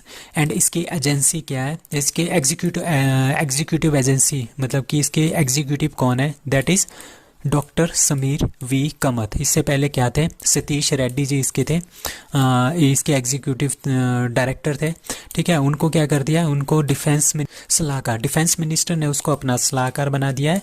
तो उनकी जगह पे क्या है, डॉक्टर समीर वी कमथ को रखा है as executive director of DRDO। So that's all for today, thank you.